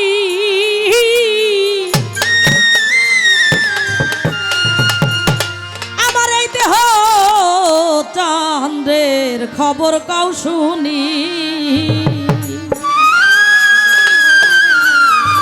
সর্বপ্রথমই আমার ধাঁধা, সেটা হলো কি 24.5 চন্দ্র সমান সমান 24 হইতে পারত, নাই 15, নাই 16, হ্যাঁ নাই 23, কিন্তু 24.5 হলো কারণটা কি? এই 60টুকু কি? এই যে অর্ধেক চন্দ্র বাজান, এই চন্দ্রটা মানব দেহের মধ্যে কোন জায়গায় আছে একটু বলবে আমার দয়া? 24.5 চন্দ্রের খবর, 24.5 চন্দ্রের খবর তাও শুনি গুণমণি।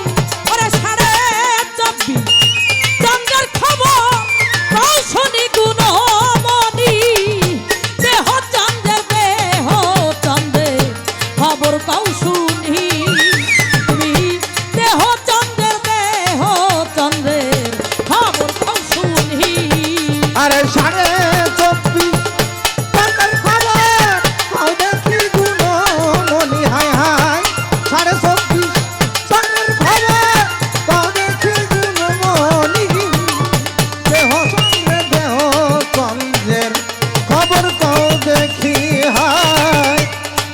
চন্দ্রের দেহ চন্দ্রের খবর কও শুনি কোন চন্দ্রের কি নাম হয়েছে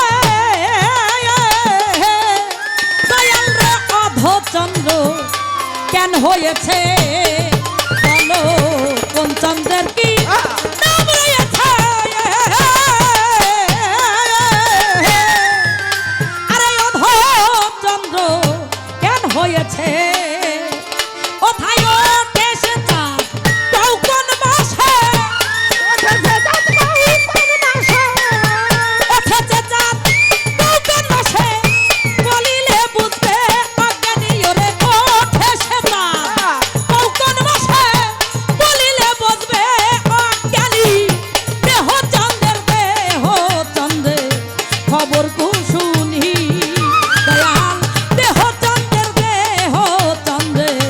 খবর কৌশুনি আরে সাড়ে 24 বাবা চন্দ্রের কথা কও দেখি গুনো মনি তুমি সাড়ে 24 চন্দ্রের কথা কও দেখি গুনো মনি দেহ চন্দ্রের খবর কও শুনি দেহ চন্দ্রের খবর কও শুনি দয়াল কোন চাঁদে হয় নবছের উদয় তুমি বলবে কথা সোজা সোজা দয়াময় কোন চাঁদে হয় নবছের উদয় তুমি বলবে কথা সোজা সোজা আবার কোন চাঁদে হয় হজের মতো কোন চাঁদে হয় হজের মতো কোন চাঁদে হয় কুরবানি ও কোন চাঁদে হয় হজের মতো কোন চাঁদে হয় কুরবানি দেহ চন্দ্রের খবর কও শুনি দয়াল দেহ চন্দ্রের খবর কও শুনি আরে সাড়ে 24 চন্দ্রের কথা কও দেখি গুনো মনি তুমি সাড়ে 24 চন্দ্রের কথা কও দেখি গুনো মনি দেহ চন্দ্রের খবর কও দেখি হায় দেহ চন্দ্রের খবর কও শুনি দয়াল কোন চাঁদকে গেলে ভুলে আমার সাধন ভজন যাই বিফলে ওরে মন কোন চাঁদকে গেলে ভুলে আমার সাধন ভজন যাই বিফলে ও তাই খরশেদ বলে ফকির হইলে খরশেদ বলে ফকির হইলে বলবে কথা এখনি ওরে খরশেদ বলে ফকির হইলে বলবে কথা এখনি দেহ চন্দ্রের খবর কও শুনি হাই হাই দেহ চন্দ্রের খবর কও শুনি আরে সাড়ে 24 চন্দ্রের কথা কও দেখি গুনো মনি হায় হায় সাড়ে 24 চন্দ্রের কথা কও দেখি গুনো মনি দেহ চন্দ্রের খবর কও দেখি হায় দেহ চন্দ্রের খবর কও দে শুনি মহাজন বলেছেন আমার এই দেহ চন্দ্রের খবর কও শুনি 24.5 চন্দ্রের খবর কও শুনি গুণমণি আমার এই মানব দেহের মধ্যে 24.5 চন্দ্রটা কি অধ চন্দ্র কেন হলো পূর্ণ হলো না কারণটা কি সেই চন্দ্রটা মানব দেহের মধ্যে কোন কোন জায়গায় আছে তাই মহাজন বলেছেন কোন চন্দ্রের কি নাম হয়েছে ওই অধ চন্দ্র কেন হয়েছে ওঠেছে চাঁদ কোন মাসে বলিলে বুঝবে অজ্ঞানী সে চাঁদ কোন কোন মাসে ওঠে। হ্যাঁ, আজকে দয়াল যখন পেয়েছি ভালো, আশা করি জানতেও পাবো আমরা ভালো। অধরদি, এই যে 24.5টা চন্দ্র, এই 24.5 চন্দ্রের নামগুলো কি কি, কোন চন্দ্রের কি কাজ? তাই মহাজন বলেছেন,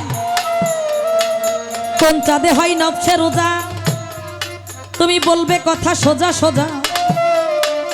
কোন চাঁদে হয় হজের মজা, কোন চাঁদে হয় কুরবানি। ও দয়াল, আমি কিন্তু এই এহ জগতের কথা বলছি না, আমার মানব দেহের কথা বলছি। আমার এই মানব দেহের মধ্যে কোন চাঁদে নবসে রোজা, বুঝতে পারছেন হুমায়ুন ভাই? কোন চাঁদে হয় নবসে রোজা, কোন চাঁদে হয় হজের মজা, কোন চাঁদকে মানে সাক্ষী রেখে আবার কোরবানি করা হয়, সেই চন্দ্রটাই বা কোন চন্দ্র?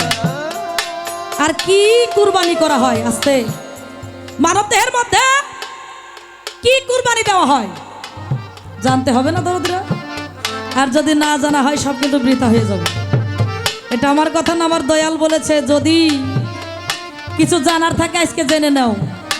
হ্যাঁ, আজকে দয়াল যখন হাতে পেয়েছে, যে একটা কথাই আছে না, মধু যদি খেতে চাও আগে চাকে খুসা দাও। হ্যাঁ, চাকে খুসা না দিলে কিন্তু মধু ঝরে না। একটু একটু করে খুসা দিব, আপনারা মধু পান করবেন। কি বাবা, ঠিক না? কোন চাঁদে নবসে রোজা হয়, কোন চাঁদে হজের মজা, আর কোন চন্দ্রে হয় কুরবানি। সবই কি একই চন্দ্রের মধ্য দিয়েই হয়, নাকি ভিন্ন ভিন্ন আলাদা আলাদা ভাব আছে? একটু বলবে আমার দয়াল। তাই কোন চাঁদকে গেলে ভুলে আমার সাধন ভজন যাইবি ফলে। খোরশেদ বলে ফকির হলে বলবে কথা এখনই। আরে খোরশেদ বলে ফকির হইলে, খোরশেদ বলে ফকির হলে, খোরশেদ বলে ফকির হইলে, খোরশেদ বলে ফকির হলে, খোরশেদ বলে ফকির হইলে, খোরশেদ বলে ফকির হলে, খোরশেদ বলে ফকির হইলে, খোরশেদ বলে ফকির হলে, খোরশেদ বলে ফকির হলে, ফকির বলে ফকির হাই হাই খোরশেদ বলে ফকির হলে, ফকির বলে ফকির হলে, খোরশেদ বলে ফকির হইলে বলবে কথা এখনই। ফকির হলে বলবে কথা এখনই। ফকির হইলে বলবে কথা এখনই। দেহ চন্দ্রের খবর কাউ শুনি। দেহ চন্দ্রের খবর কাউ শুনি। ওরে 24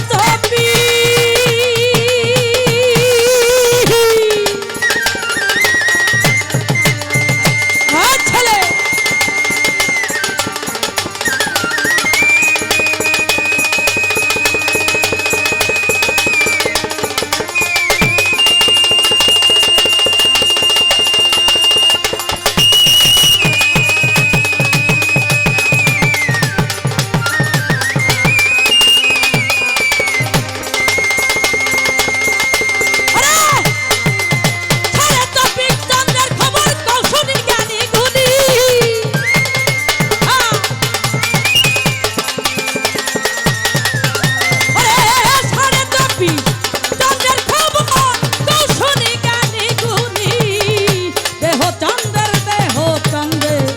খবর কও শুনি। দেহ চন্দ্রের তুমি খবর কও শুনি।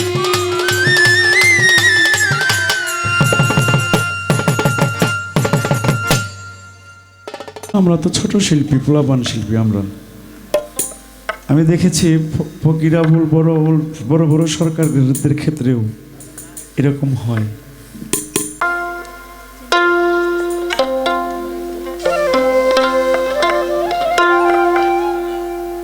গত আসরে একটি কথা মনে পড়ে গেছে। আসলে একজন শিল্পী, হ্যালো,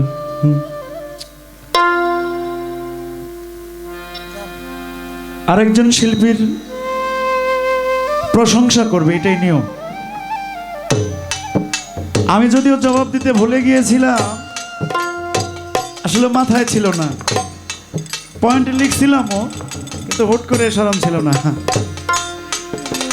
যে বিধবা নারীদের ক্ষেত্রে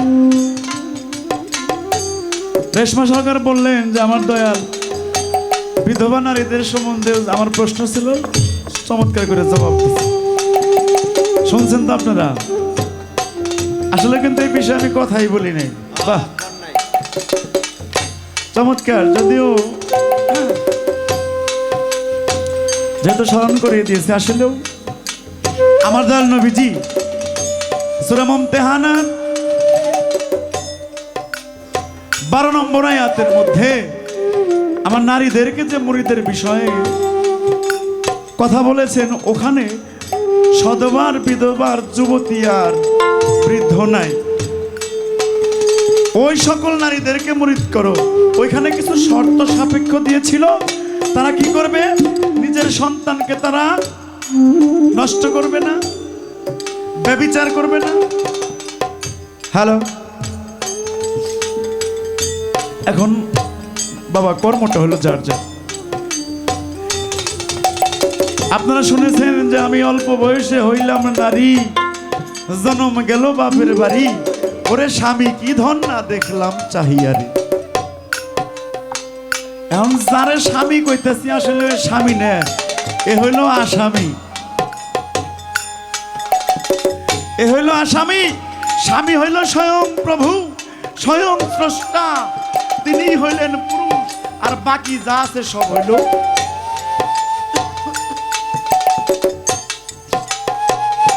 তো সেক্ষেত্রে বিধবা নারীর এই আসামি না থাকলে কি হবে বাবা? তার কর্মফল যেটা তার কামাই করে নিতে হবে। কি বাবা? আমার পাপের ভাগই আমার স্বামী নেবে না, আমার স্ত্রী আমার পাপের ভাগ নেবে না। আমার দয়াল নবীজি বিধবা নারীদেরকে মুরিদ করছে, এবং কি এই বিধবা নারীদেরকে আমার দয়াল নবীজি এত সম্মান করেছে। আপনারা জানেন আমার মা খাদিজাতুল কুবরা, তার আগে বিয়ে হয়েছিল না।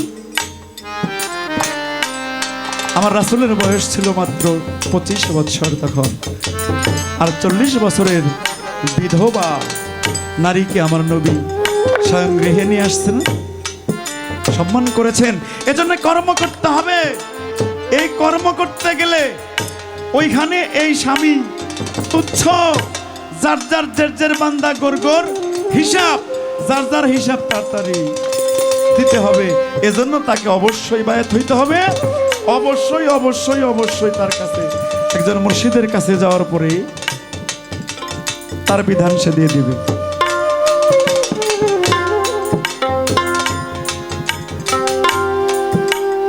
যেহেতু 5 রাত্রি, আমার টুলু ভাই হয়তো বলতেছে যে শেষ করে দেন ভাই, সারা রাত দেখলাম না, শেষ করে দেন। আমার স্টেজটা আর কি বুঝতে পারছি, ধন্যবাদ। এখন প্রশ্ন করেছে, তো প্রশ্নের জবাব জানি না কতটুকুন দিতে পারবো। মালিক যা বলায় তাই বলার চেষ্টা করব। মাতাল কবি রাজ্জাক দেওয়ানের একটা গান আছে, আপনারা শুনেছেন যে আদি চন্দ্রের ভেদ জেনে করো সাধনা, চন্দ্রভেদ না জানিলে সাধন ভজন হবে না। আছে সরল গরল উন্মাদিনী হাওয়ানি কাঞ্চন কামিনী। এরকম ভাবে 24টা 24.5, আসলে সারে বলতে কোনো শব্দ নাই। এই 24টাকে যিনি সার করতে পারছে তার জন্য হইলে 24টা চন্দ্রকে যিনি সার করছে তার জন্য 24.5 হয়ে গেছে। যেমন আমরা বলি লক্ষ্যবান, আসলে বান কিন্তু লক্ষ্যটা না, বান একটাই, ওটার প্রতি খেয়াল দিন। সাইজি কি বললেন? ঘুরতে বুঝি হলো রে মন, আবার সেই লক্ষ্য 84। আসলেও কি লক্ষ্য 84 কথা না, 84-র প্রতি খেয়াল দিতে বলছে, লক্ষ্য রাখতে বলছে 84। আমি বাবা এখানে শুয়ে রয়েছি, হ্যাঁ, এখানে আমার বড় ছেলে শুইছে, ওইখানে আমার ছোট ছেলে শুইছে, ওইখানে আপনাকে মা বেটি শুইছে, দুইজন তিনজনের পরে শুইছে, কিন্তু তারপরেও চুরি করবার নাকি মন চায় যে যাই যাই যাই। এই যে 84, এই 84 ফেরে পইরে, হ্যাঁ, এখানেই খেয়ালটা দিতে হয়। যেমন আসি, কিভাবে আসলাম, এই ধরা ধামে আসলাম, কিভাবে আসলাম, আমি একাই, 81-তে একা আসলাম, আমি তো কারোর সঙ্গে করে নিয়ে আসি নাই বাবা। 82-তে পিতা এবং মাতা এর মাধ্যমে আসলাম, এই হলো 82। আইসা কি করলাম, ওই যে খালি চুরি করা শিখলাম, এই হলো হিসাবটা। যাই হোক, এইভাবে এই 24কে এর মধ্যে 4টা হলো প্রধান। 4 চন্দ্রের ভেদ যে বাজনো জানে, মানব তো দূরের কথা, কি স্বয়ং দেবতায়ও তারে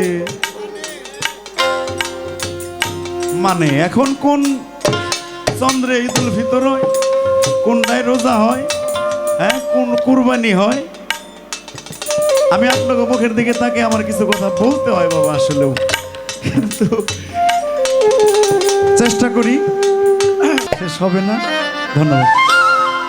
যেমন আদিচন্দ্রর বাস কোথায়, ও বাবা, আদিচন্দ্রের বসবাসটা কোথায় এটা জানতে হবে না? এই আদিচন্দ্রের ভেদ জেনে যদি সাধনা করতে বলা হয়, তাহলে আদিচন্দ্রটা, এই আদিচন্দ্রটা হলো থাকে হলো যার যার মাথায়। আরেকটা হলো নিজ চন্দ্র, যে চন্দ্রটা থাকে মানবের এই চোখে। যে এই চোখে যদি চন্দ্র থাকে, দুইজন না একা বসেন। আর একটা হলো গরল চন্দ্র, যদিও সাহস পাই না তারপরেও কই, এটার স্বাদ হইল তিতে, আবার এটার স্বাদ হইল লবণাক্ত। এখন এই গরল চন্দ্র কোথায় অবস্থিত বলবো বাবা, বলবো থাকা থাকা, ওরা মনে করেন আপনাকে মায়ের কাছে আছে। আর একটা হলো অনুমত চন্দ্র, যেটা পুরুষের যে হেডকোয়ার্টার, যেটা পুংলিঙ্গ যাকে বলা হয়, সেখানে থাকে। আর দ্বারা চন্দ্র, এই যে কইছে অর্ধেক চন্দ্র কিভাবে হইল, কইছে না বাবা রে, একটা হলো ইরা, আর একটা হলো পিঙ্গল, আর একটা হলো সুষমনাদা। এখন ডানে অর্ধ, বামে অর্ধ, দুইটা মিলে হয়েছে। এত কলা ছিলে বিক্রি করা, কলা কিন্তু আসলে ছুইলে বিক্রি হয় না। আর এই হাত এবং পায়ের আঙ্গুলের যে যে চারা আছে না, এই চারার মধ্যে হলো 20টা চন্দ্র আছে, এই হলো 24টা চন্দ্র। জিটকার তালিম 24.5 চন্দ্রের তালিম। আমার কাছে কিতাব আছে, বই আছে। আমার বোন যদি মনে করে যে না এটা হয় নাই, তাহলে মামলা করতে হবে আমার বইয়ের নামে, আমারে জানি আমার বোনের কিছু কয় না।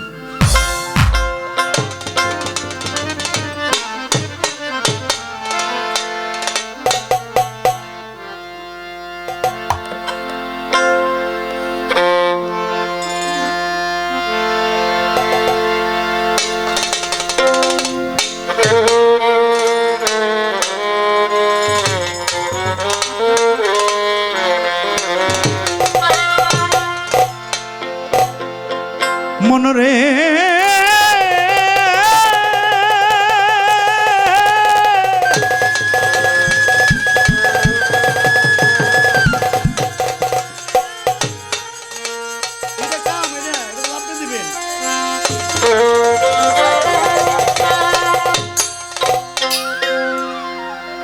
দেহের মাঝে 12 চন্দ্র, দেহের মাঝে 12 চন্দ্র, কোনখানে উদয় হয়, গুরুর কাছে তালিম নিলে সবই জানা যায়।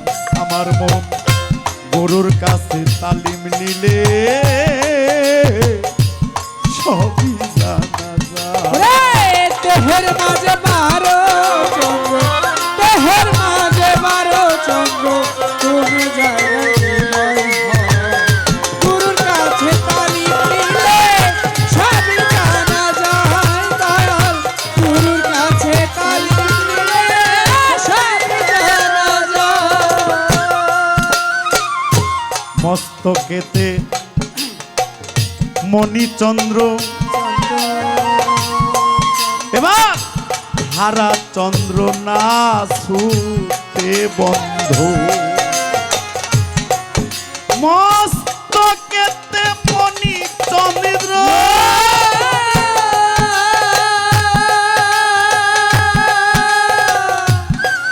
হারা চন্দ্র না ছুতে বন্ধ, বেটা সেই চন্দ্রের করিলে সাধো, সেই চন্দ্রের করিলে সাধন, তোমার সররি পুকুর বাণী দেহের মাঝে 12 চন্দ্র, গুরুর কাছে তালিম নিলে সবই জানা যায়।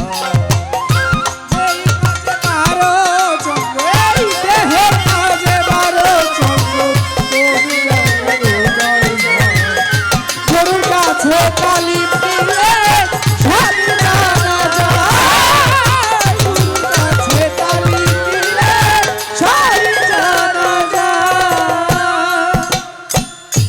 উজ্জ্বল চন্দ্র এই মুখমণ্ডলে,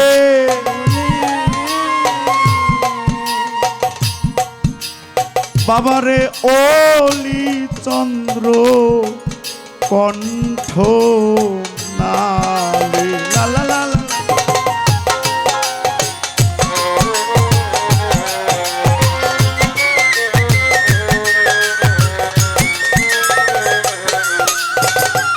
উজ্জ্বল চন্দ্র তোমার মুখমণ্ডলে,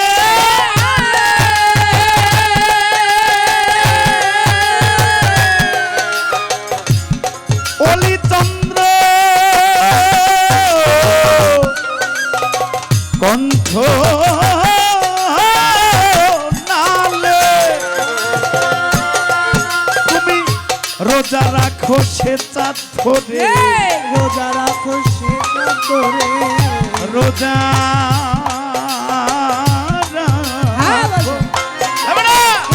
রোজা রাখো সে চাঁদ ধরে, রোজা রাখো সে চাঁদ ধরে, তুমি রোজা করো সেই চাঁদ ধরে, জানাই তাহার পরিচয়। গুরুর কাছে তালিম নিলে সবই জানা যায়, গুরুর কাছে তালিম নিলে সবই জানা যায়। এই দেহে 12 চন্দ্র, এই দেহে 12 চন্দ্র, কোন জায়গায় হৃদয় হয়। গুরুর কাছে তালিম নিলে সবই জানা যায়, গুরুর কাছে তালিম নিলে সবই জানা যায়। রুহানি চাঁদ হৃদয় কোরআন,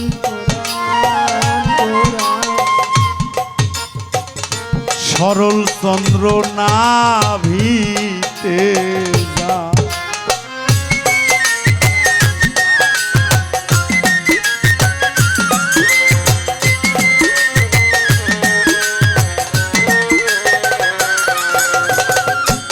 রুহানি চাঁদ তোমার হৃদয়, হৃদয় কোরআন,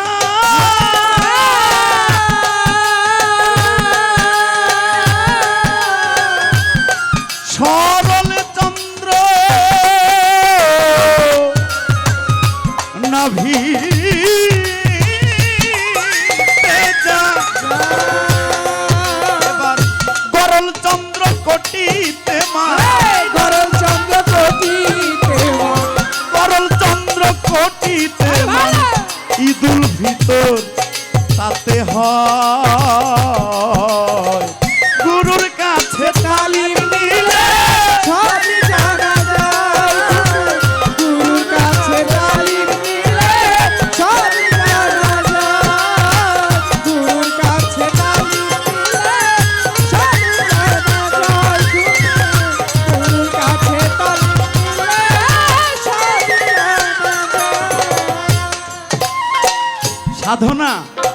যেই জিনিস সাধনা ওটার নাম হলো সাধনা।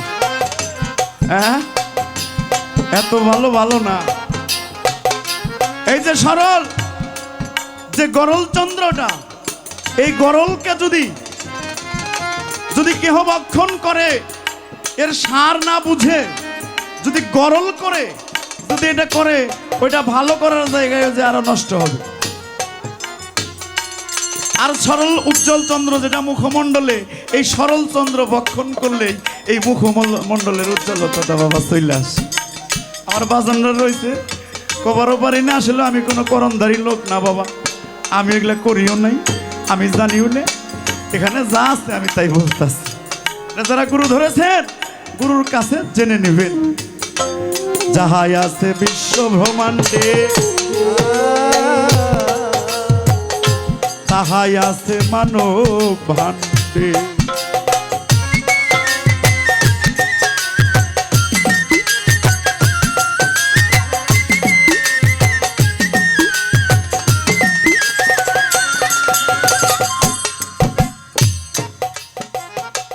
যে সরল চন্দ্র,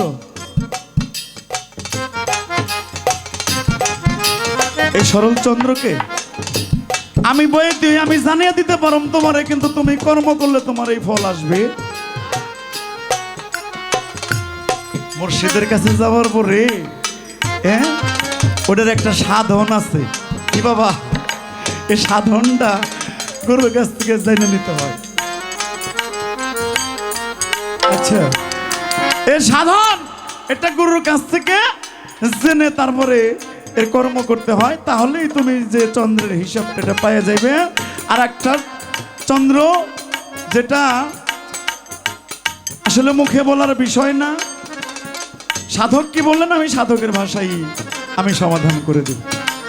এবার তাহলে বুঝতে পারলাম যে কোন চাঁদ ধরে রোজা রাখতে হবে, কোন চন্দ্রকে বুঝে রোজা রাখতে হবে পাইছেন, কোন চন্দ্র করলে তোমার কুরবানি হয় এটাও পাইলেন। এবার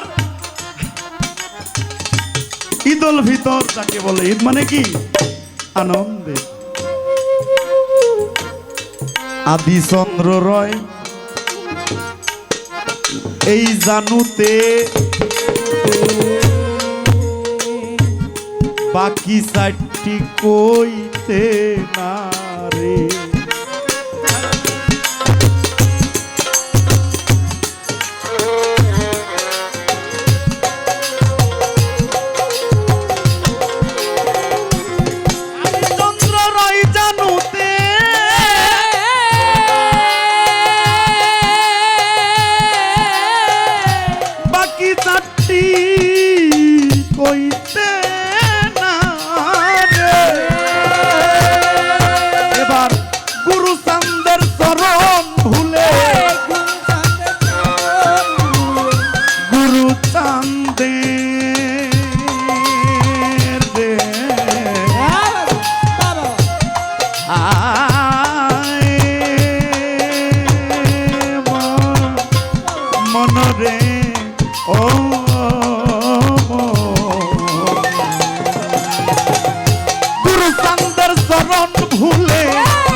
জসিমের দিন বৃথায় যায়, গুরুর কাছে